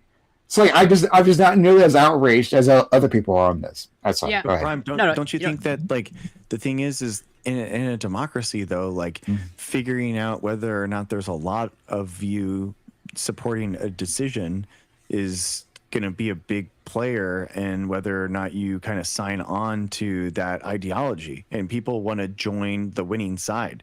That's why like for example, like in Britain and stuff, they ban reporting about the results before all the polls are closed and stuff like that, because it causes a pile-on effect. So like do you think that would impact like our politics negatively though, by the way that Facebook has? Yeah, I mean, I think I already addressed this, right? Like Facebook has been that cancer and it's had serious results. So I'm just saying that this is just another extension of that, and that's why I scale it. Not as if there's some new threat that we've never seen before. This is just the same thing. That's the crowd that was being fooled previously by like the made up news headlines, right? And passing them around on Facebook and just getting themselves all worked up into a froth, right?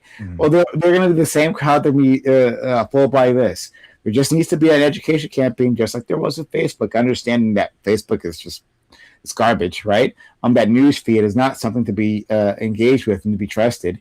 Like there needs to be an education campaign about this. There needs to be tools, honestly, really, also to help us manage these things, to figure out what's AI generated, easy to use tools that we can apply to videos or whatever, right?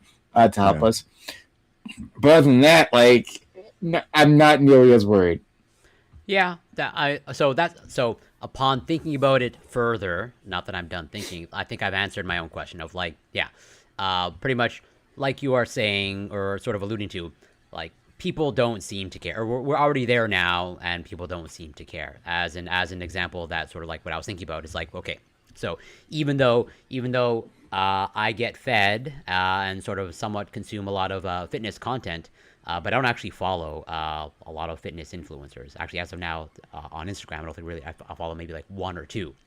But of the ones that I do follow, okay, I am highly confident. This is one of the reasons why I follow them, is because like I do not believe that they take any performance enhancing drugs. Okay, but like pretty much arguably the most popular fitness influencers. They're all on performance enhancing drugs, and that's one of the reasons why they gain massive followings, is because it's like even though it's fake, that's what generates whatever the following, and people will follow it looks successful at the thing, right? Look, they know what they're talking about because look at their body. Well, there's that, but even when the people know that these people on performance enhancing drugs, like of the times where, although I've never so far, like, all of the ones that I've suspected to be performance enhancing drugs, I've turned out to be correct in that assumption. But like it's a common theme of like the fitness influencer starts off saying, oh, whatever, I'm natural. Then months later, years later, turns out, oh, they weren't natural all along, and like Mhm. nothing happens to their following, because like what turns out, people don't actually care. I do actually care. Mm. Not that I think I'm special or whatnot, but like I now recognize, or I've always recognized, and this just sort of distills it of like, regardless of the content, and it just like people don't care about, let's say, fake natural athletes. People are probably not going to care about actual fake content or fake people overall. Full stop. Mm. Unfortunately, as much as I think that's going to lead to bad outcomes, I see that. Yeah, they don't care. Do you need like parting thoughts on this issue, Prime? I mean, I think I've pretty much said what I was going to say. Like again, like it's not like it's not a bad thing, right? These are all lead to like negative externalities, and I take it very seriously. But just like, you know, like I just saying, just scale your outrage, right? Like even being afraid of AI, right? Like helps like those same AI companies that you hate, right? Like if you dislike like Anthropic or Open AI, if you dislike those companies, well, going on social media and talking about what a big threat AI is literally only helps them, because then it's a big deal, right? And if it's a big deal, then maybe I should put money into it. Well, will this really disrupt all of human society, right? Or will everyone lose their jobs? Well, I better get on the winning team and put my money into OpenAI. Like that, that's how that works, unfortunately. Just like scale your outrage.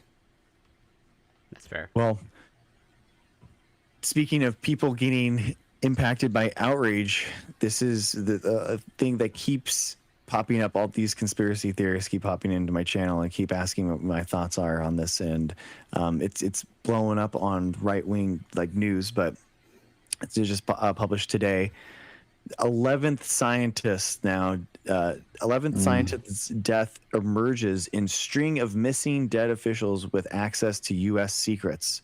So basically this is the 11th case since it's in 2020, since 2022, where they've all been linked to advanced research fields.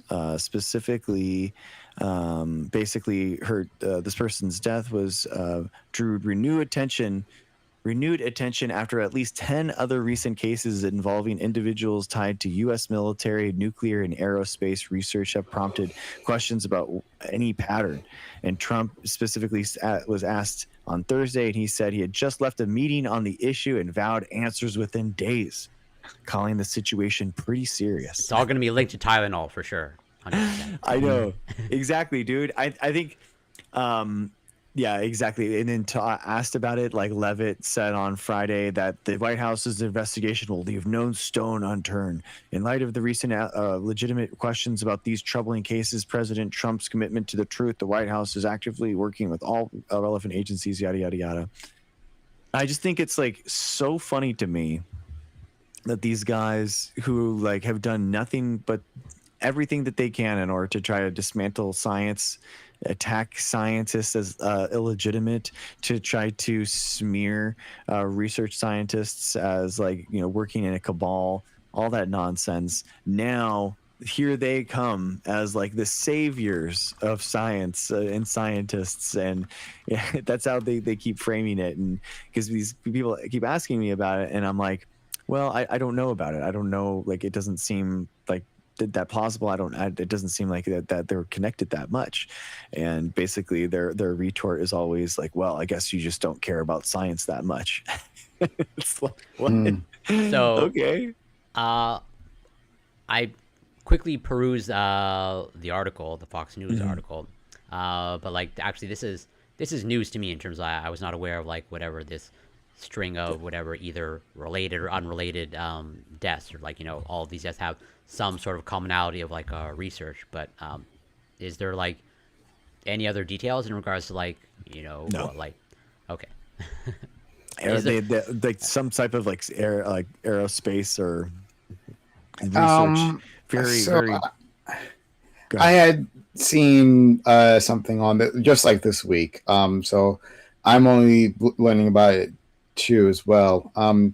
And there was some reporter who's been following this and just trying to like put these things together.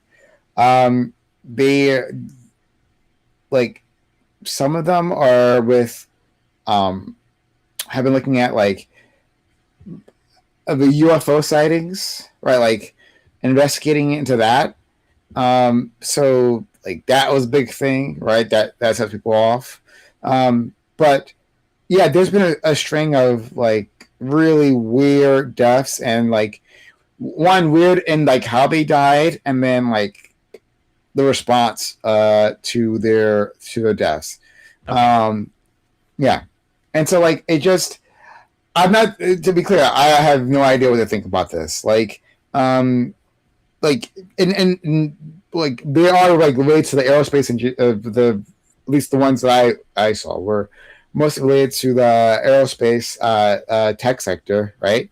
And then that's where the UFO thing kind of like comes into it. Not saying that they're not saying that aliens did this, to be clear, right? But like But they're not extra- saying that special- though. well, but the theory, Yeah. the theory is that like they know something about Yeah. They're whistleblowers that are being like taken out. Yeah, exactly. yeah. I there are some weird things. Like when it was laid out to me, there were some weird things. I don't know, like compared to other fields, like what the like death ratio look like. Like if we looked at it like lawyers, right, in America, that in lawyers who are within, more sensitive sectors. Like if we like looked at like them through a set of years, right, like from 2022 to 2024, right? Would we find some sort of correlation with like just a number of deaths like throughout the country of lawyers that maybe were involved with the government? There could be, right? And then no one's like looking at that. And it could just be like, correlation is just not causation. That like, yeah, sometimes you just get a spike of deaths within a sector that are within a relatively short time frame. And then that's it. Nothing else to see here. I have no idea. I'll just leave it there. Yeah, so as I was reading the article, or let's actually scanning through the article quickly, like I was sort of like maybe coming up with, since there was like limited information in there, but I understand it seems like there's limited information overall, but I was sort of like coming up with like what could be a plausible explanation based off of, like my cursory like analysis. So like it seems like all of these individuals were involved in whatever quote unquote like advanced research or aerospace research. Is that like sort of an accurate assessment? So let's say a plausible, like just trying to formulate some sort of plausible hypothesis of like if all of these people were involved in more or less like the same field of research, and I don't know, there's like something, let's say there's something about the nature of this research, I don't know, maybe exposes them to something lethal, as in like, I don't know, maybe they're doing research involving like high dose radiation or something. Oh, okay. Yeah, that's different. Yeah. Some of them got shot. Some of them were missing. Right. Like for instance, one again, this reporter who was discussing this with the interviewer, she talked about how like this one researcher, she was like going through the mountains with her friends, like they were taking a hike up a mountain, and she was with like two other people, and they were talking to her, talking. They look back, and then she's gone. And like, what happened? Like, we can't find her. Massive search is done. Well, some sort of search is done, right? And all they find, right? I think they use dogs or something to like follow her scent, and they find her her hat, and then that's it. Like she's missing. No one knows where she went. And then there was this case of this individual. So he lives out in the boonies. I forget what state, but like it's a rural area, right? Way out there. So like one of those things where your nearest neighbor is like 5 miles away, right? And that's a little too close for your comfort, that type of thing, right? And so he's like way out there. This guy, like, he sees this dude like walking through his property, and who is a quote unquote neighbor, right? But again, neighbors are supposed to be far. Like you don't see them. Some guy in the neighborhood, and he's carrying like a rifle.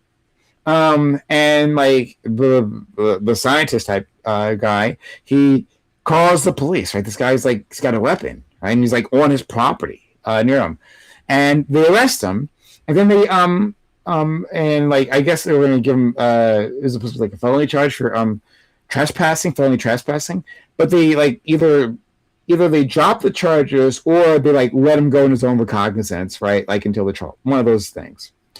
And like the guy comes back and he murders that scientist, like puts one in his gut.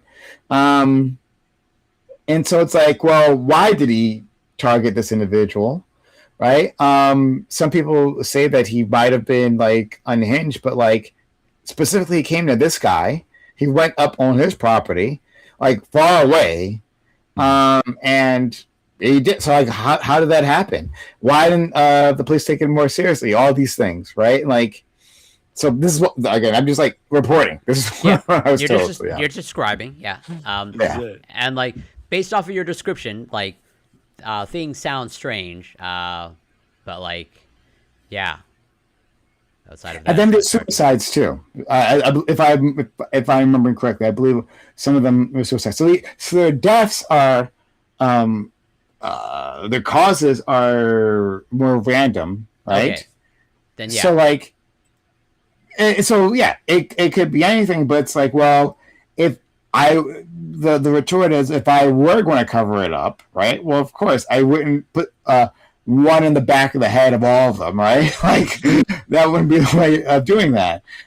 Instead, I would, make it look like an accident. Oh no, too bad, he's dead. Like I'd make a whole string. Again, this is over a course of years. So I don't know. Yeah. Okay. So then my sort of again, the impression that I got from my cursory reading of the article is like these 11 scientists, they all sort of like drop dead under weird circumstances, but like how you describe it, like there seems to be different causes of death. Like that let's say frames as definitely a little bit more strange. But and also, do you know or recall like these, let's say 11 scientists, like this is over the span of like 2 years, 10 years? Since 2022. It's been okay. a while.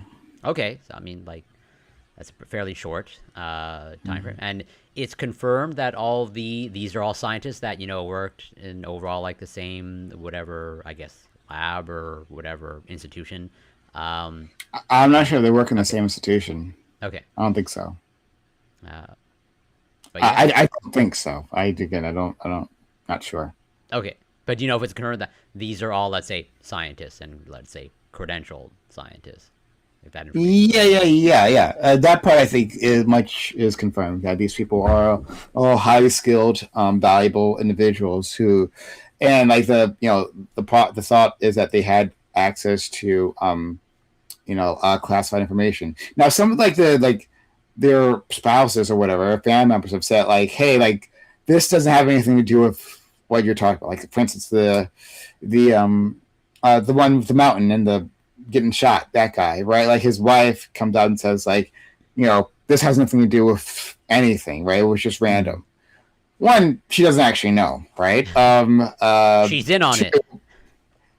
Indeed. And two, she has a reason to say that, like, because I'm sure people are contacting her like about this stuff when she's trying to grieve the death of her husband, so she's probably getting a bit harassed by it. So she's like, yeah, this has nothing to do with it. It also could be the case that it has nothing to do with anything, and he just got shot. So I don't know. Yeah, that's hard to judge. I mean, do you have your own suspicions, Greg, or you pretty much are?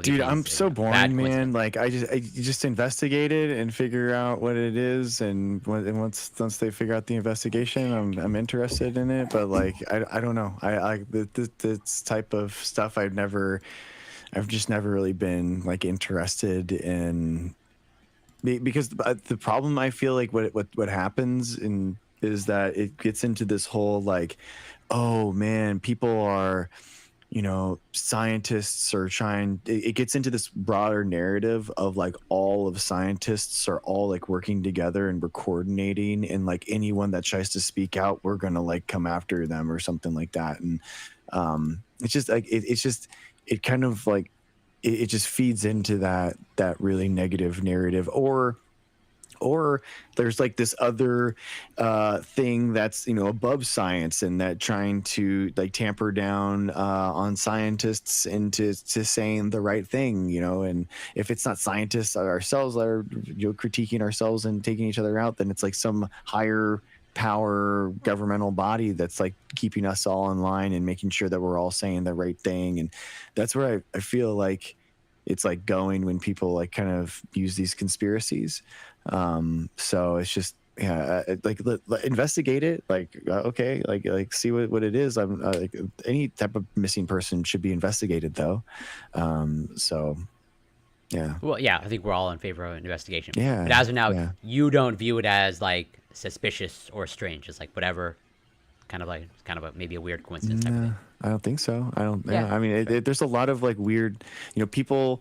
The most common way of losing your life is like falling. You know, that person could have just been hiking and just fallen off the cliff, and you know, it's just Welcome to Flavor nobody Country. knew about it. They hit their head on the way down, didn't make a scream, and you know, I don't know. Things happen all the time. You know, and Yeah, I feel like I don't know. It's just it's just this huge.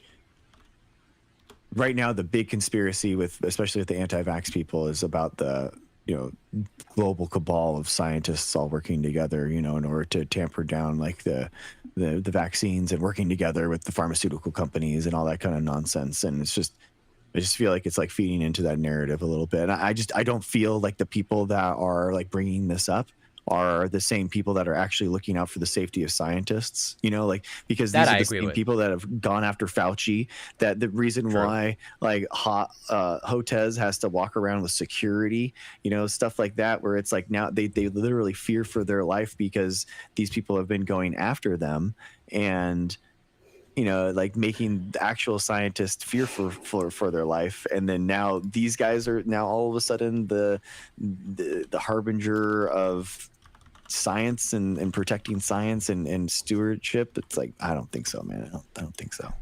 Yeah, that's totally fair. But I'm more or less of the same position as you. Of like, seems like a strange coincidence, but I can't really conclude anything outside of that. Yeah. But still a tragedy to lose any Yeah. life. Yeah, exactly. Yeah, if it's linked together, then obviously like investigating and figure out what it is. But I definitely, since it's especially in the, I mean, the problem is here, right? And this is where how insidious these things can be. Is that like if there was something going on, if the U.S. government was involved, then you're asking the U.S. government to investigate the U.S. government, right? Like, or if it's a foreign government that's doing that, right? Like, so the reporter, I think, did something interesting. Excuse me, that I'm referring to. She talked about like, this is a national security issue, right? Like, these are knowledge workers in very sensitive areas. So she framed it like that. Like, the reason why you should be investigating is because, well, our best and brightest are like being murdered, or being something is happening to them. And so we should get to the bottom of this.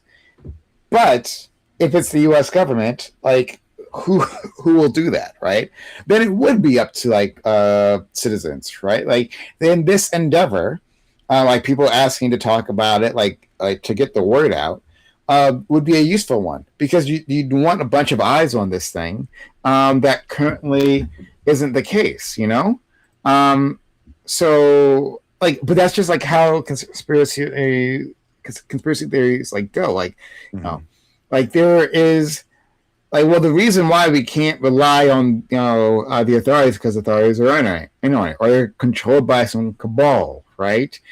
Again, I'll take no stance on this. I won't. But it, like, I feel like that response is saying, well, just investigate it, wouldn't be satisfying to any of these people, right? And maybe not necessarily it should be, because how could you necessarily trust all that? So I don't know. Well, I mean, we've been reassured by Caroline Levitt that no stone will remain unturned. So There you go. if that doesn't and the instill idea confidence, I mean, these guys, the idea that these are our knowledge workers, so we have to like take care of them. Like these motherfuckers fired every single one in the EPA that was carrying all of our nuclear codes.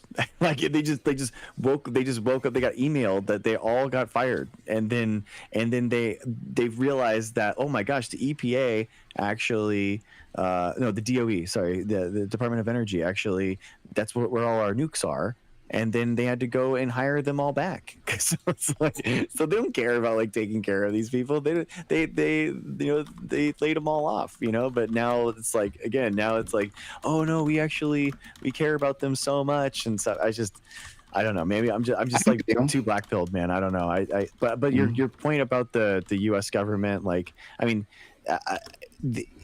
I doubt that it's going to be the FBI that's investigating this stuff, right? You're right. They would be the local police. No, it'd be the FBI. Like if there was going to be a coordinated federal response, it would be the FBI. True. But I'm saying like the police departments are going to be the original like people in order to link this up. So it's not like they're not going to cover it up, So yeah, you know what I mean. That's why I don't get. I don't know, man. Yeah. Oh, it's odd. The conspiracy grows larger. The local police department's in on it too. Yeah. And something else that I don't think we really discuss, right? Especially with these types of conspiracies, like it's kind of fun, right? It's fun, not like for the people who might have like actually died here in this particular instance, but like the looking into it, being part of the community, trying to figure these things out. Like people literally like just like form friendships, like have like community members. Like that's how like they get into a lot of these things, right? Like where people who are oftentimes isolated, they were like isolated during the pandemic, and then they got into the Facebook groups talking about like how bleach is a cure-all, and that became their personality after that, right? But also in terms of like a true crime situation like this, it's a way to pass the time, right? It's a way to make community, and it feels like you're getting something accomplished, right? That you're getting closer to the truth. And I don't think we really like grapple with that. Like there is beyond caring about the truth, and I do believe some people do, right? Like, and I think it's interesting enough to look at, but beyond that, like, people are having a blast, and so like it won't be so easy to get them off of it, Mm-hmm. Yeah, no, like I can totally see this as like a bonding experience for the few that buy into, or let's say are more conspiracy minded. Let's cook up whatever hypothesis that we can and try to link it all together. That totally makes sense to me. Yeah, I guess I'm just not really into the true crime stuff. I know that it's really popular. I was really into, there was like this podcast. I was trying to look up the name of it, but it was like some old, like, I mean, we're talking like 2014, 2015, one of the original true crime podcasts, and I used to like listen to it and get into it with my coworkers, and we were talking about all the episodes and all that kind of stuff. So I guess yeah, I forget what it's called. I'll have to look it up. But something. Yeah, Adnan. Yeah, was that it? Someone mentions Serial. Yeah, Serial. Yeah. That's it. Yeah, Serial season 1. That was wild. Yeah, dude, that was. I never got to listen to it, but like I know about it. That like that really blew up. People were talking about that. Yeah, so I guess I can relate to it a little bit, but I never. Oh, they did free him. There you go. That's great. That's great. Oh yeah, that's right. They had an effect on the real world somehow. Yeah. And but yeah, I don't know, man. It just seems very inauthentic, especially with this administration, how anti-science they've been, and like how they've really like twisted the knife at every single stage. It just feels really inauthentic to me, and I guess I don't know. Maybe this is my Trump derangement syndrome, like going through. But well, no, I mean, when he said in the article, like you mentioned, like when he claimed that he just came out of a meeting talking about that. Do you actually believe him? Huge. I no, don't. Of course not. Of course not. They were talking about like their McDonald's order. He doesn't have meetings. They have 30-second TikTok clips. This is literally, he doesn't have a presidential daily brief. He gets shown a 30-second clip of like what's happening in the world. And that's it. That's all they show him a video, and that's how he gets updates on everything. I think you're correct. And that like, and for the war, for Trump, the war, it's mostly explosions, things blowing up, like a child, like a motherfucking child. I bet it is, dude. Oh, yeah. Yeah, just like showing like what happened in like the wars and stuff, and then like the 30 seconds up there, I'm all caught up. So I don't think that they're obviously lying. Like Levitt obviously lies, you know. So, but yeah, I mean, I would hope, like, especially like when we also, I guess it's like personal with me too. Like when my lab went into the QAnon conspiracy world, like when we were in it, like there were people that were like emailing my PI, you know, that they were like doing threats against my PI, that people were like scared to walk to their car. They're worried that they were going to have people harassing. Like my PI was like emailing us saying like, hey, if you guys see any weird people around the lab, we need to let the UCPD know, like this is like serious. So people were getting escorted to their parking lots, you know, the parking lots by the UCPD. Like it's so I guess I'm like, I don't know. It doesn't seem very genuine to me,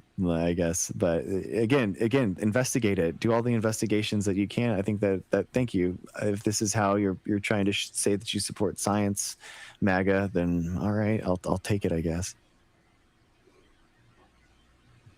I mean, hopefully there are some actual answers, but I would not hold my breath. Yeah. Well, I guess the last one, I didn't watch this video. Corey, do you want to talk I didn't about... expect anybody to actually, and like, is actually related to, you know, strictly Maha. I mean, I think it's tangentially related, but let's just say, you can watch half of it on 2x speed, and you'll get the main message. But pretty much, like, so specifically the YouTube channel. Well, this person started off on Instagram. It's one of the few people that I follow on Instagram, as in like. Their whole account and now YouTube channel is dedicated to, you know, exposing essentially, you know, the wellness grifters and how wild and crazy that they can be. And they went onto this deep dive, or they attended deep dive. Yeah. And I guess no pun intended. But like they attended the urine therapy summit, and this is like a summit. Well, first of all. It was free, thankfully. Okay, they'd have to spend money to attend it, and apparently, like the VOD of the summit is still is up for anybody that wants to watch it, freely available. But yes, it's pretty much these people testifying to all of the therapeutic benefits of urine and consuming or applying urine in any way that you can imagine, of like drinking it, applying it as like some sort of topical cream, injecting it into orifices that you would not really inject anything. Okay. Pretty much using it as like an enema. People like going out of the way to actually like age their urine like wine, of like they say like leave it out in the sun for like days or weeks, and that makes it like more potent. Okay. And they actually show like whatever pictures of like, you know, I'm not gonna describe it, but you can imagine what aged urine looks like exposed in the elements. And all that to say is these appear to be real. Well, actually, one of the individuals that are testifying to these, you know, all these great benefits of urine therapy, they're like a well-known, like they're an old school wellness grifter, like going back to like it's like the original snake oil salesman kind of stuff. Yes. Oh my gosh, dude. That is so I love the idea of like the urine enema, where it's like, especially since they believe in God, right? So it's like, and no surprise, all these people seem to be staunchly religious. Yes.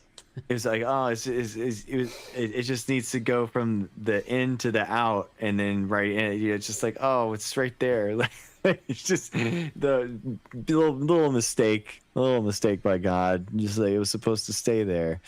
And it's I like don't know. all these stupid things of like, oh, they'll point to like, oh, I got this cut on my finger, and overnight I applied, urine, and it healed overnight. I'm like, okay, sure, whatever. That's so gross, dude. These people, I don't get it, dude. I don't get it. Yeah, do they? That's a good question. Someone asked in chat, are they adding it to their raw milk? that we're not surprised. Like the way that they were pretty much like just about That's a anything you can really think good of, question. they are using it. Oh man, I'm sick to my stomach, and then two, it's one of those ones where you're like, no way. You know what I mean? Like, there's no way. Like, there has to be, but these guys are so into it. I mean, the one, the first character in the video was from Channel 5. He was in the Channel 5, their own, like, video about this stuff, too. So it's like the same people.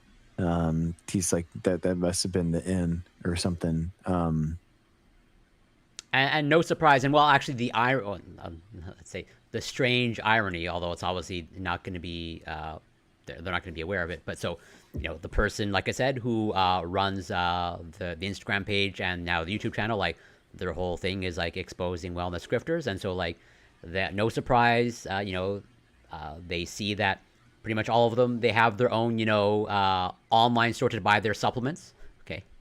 And like one of their supplements is like devoted to like, well, like whatever kidney functioning, or optimize, or can take this for kidney, but like you maybe don't drink your urine to optimize kidney function, type of thing. Of like to detox, as in like, and they also sell like supplements to like to detoxify your body, but then you're gonna drink your own urine that toxifies your body. So then take this. That's a good point.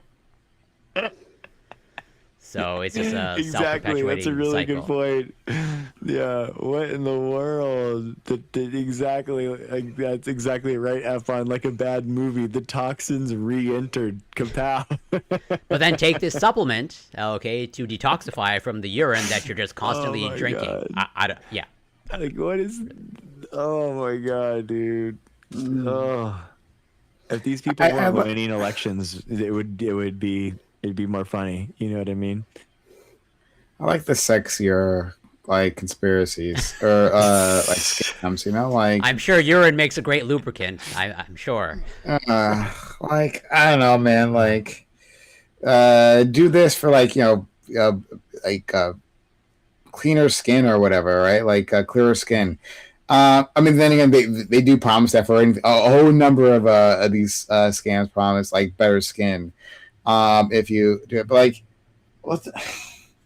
like, if you're going to do a conspiracy, do one that like you could like talk about around like the dinner table, right? Like that you could just drop in casual conversation. People are like, "Oh, really? Oh, I've never heard of that. That sounds interesting." No one's ever going to find this interesting, right? No one but you and your weird goddamn friends. Will find this interesting. Like if you really want to separate yourself from society, right? If you want to get yourself banished, right? This is a way to do that in a hurry. But they use that to their advantage, of like the fact that you can't talk about this with your friends and family. That means we need these communities, as in like and they don't want you to know about this. Like that's exactly. That just, like, that's that's why they got disappeared on a hike. See, don't you see? They were just trying to heal themselves. Like the fact that it's taboo means that it's legitimate in their eyes. Like, exactly. This is what they don't want you to know. I would like any woman who is doing this to tell me immediately. I don't want to put my mouth on any part of them. True. It's very true. Yeah, dude, it really is like the original snake oil salesman. This stuff really has been going back like thousands of years. People trying to say that this is like what you actually needed to do. And that's what's so wild. Oh, Mrs. Dr. G, what's up? But now Friendship's going away. this going back thousands of years is now the selling point of like this is an ancient Exactly. practice that goes back Yep. thousands of years. So therefore it is legitimate. Yeah, exactly. Isn't that wild, man? Like discredited for that long, and people are like, ah, yeah, right. That's actually, oh, it's so gross, dude. I don't get it. I really don't get it. Like when in a time that we know so much about so many things, to just be so gung ho about the weirdest, awfulest stuff. I don't get it. I mean, just the stupidity of humans just can never be underestimated. Like that, like that's a resource that'll never run out. You know, infinite generating resources. But only we can use it to power our cities. You know, I mean, it's just okay. I'm sorry. I just don't know what to do with this one. No, there's not much left. I agree. There's not much left to say. Like people are still using urine therapy for all kinds of things that you should just not do. Yeah. Well, guys. Oh man, should we just end it there? End it early? I feel like I don't know. I'm so. I mean, Corey did drop the mic there, so yeah, sure. It's true. It's Don't true. know how we can compete with that. Oh, your video's back. For perfect prime for your going away. Okay, sorry. That's That's okay. Yeah. In any case, thanks all for being here. Go for it. This was a lot. This was a lot. But yeah, I appreciate you all coming through. Find me at twitch.tv, youtube.com, kick.com /primekai, PRIMECEYES. Yeah, we do debates. It's a lot of fun on a whole bunch of different topics. You'll enjoy it. Yeah, and you can find me on Twitch, Corey Campbell 84. Well, I'm Corey Campbell. You can find me on Twitter, X, YouTube, Instagram, although not really following the big booty accounts yet, and Substack and TikTok. It's Corey Campbell, and as always, this has been great. I look forward to next week. All right, man. And do not drink your urine. Yeah. Oh, dang. And I hope we figure out what's happening. The great murder mystery. Well, the missing scientist. Figure that out. To be All determined. right, guys. Yeah, exactly. All right. See you guys. Have a good one. Have a good one. Take care. Be well.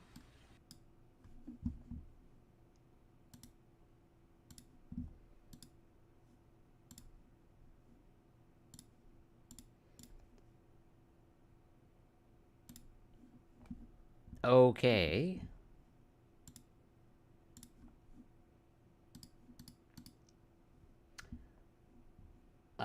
Thank you to anyone that passed by. Marshmallow One, Latinexus, and Bokkel. Always a pleasure. Thank you for passing by. And so yeah, that's it for this week. And should be back as usual for next week. And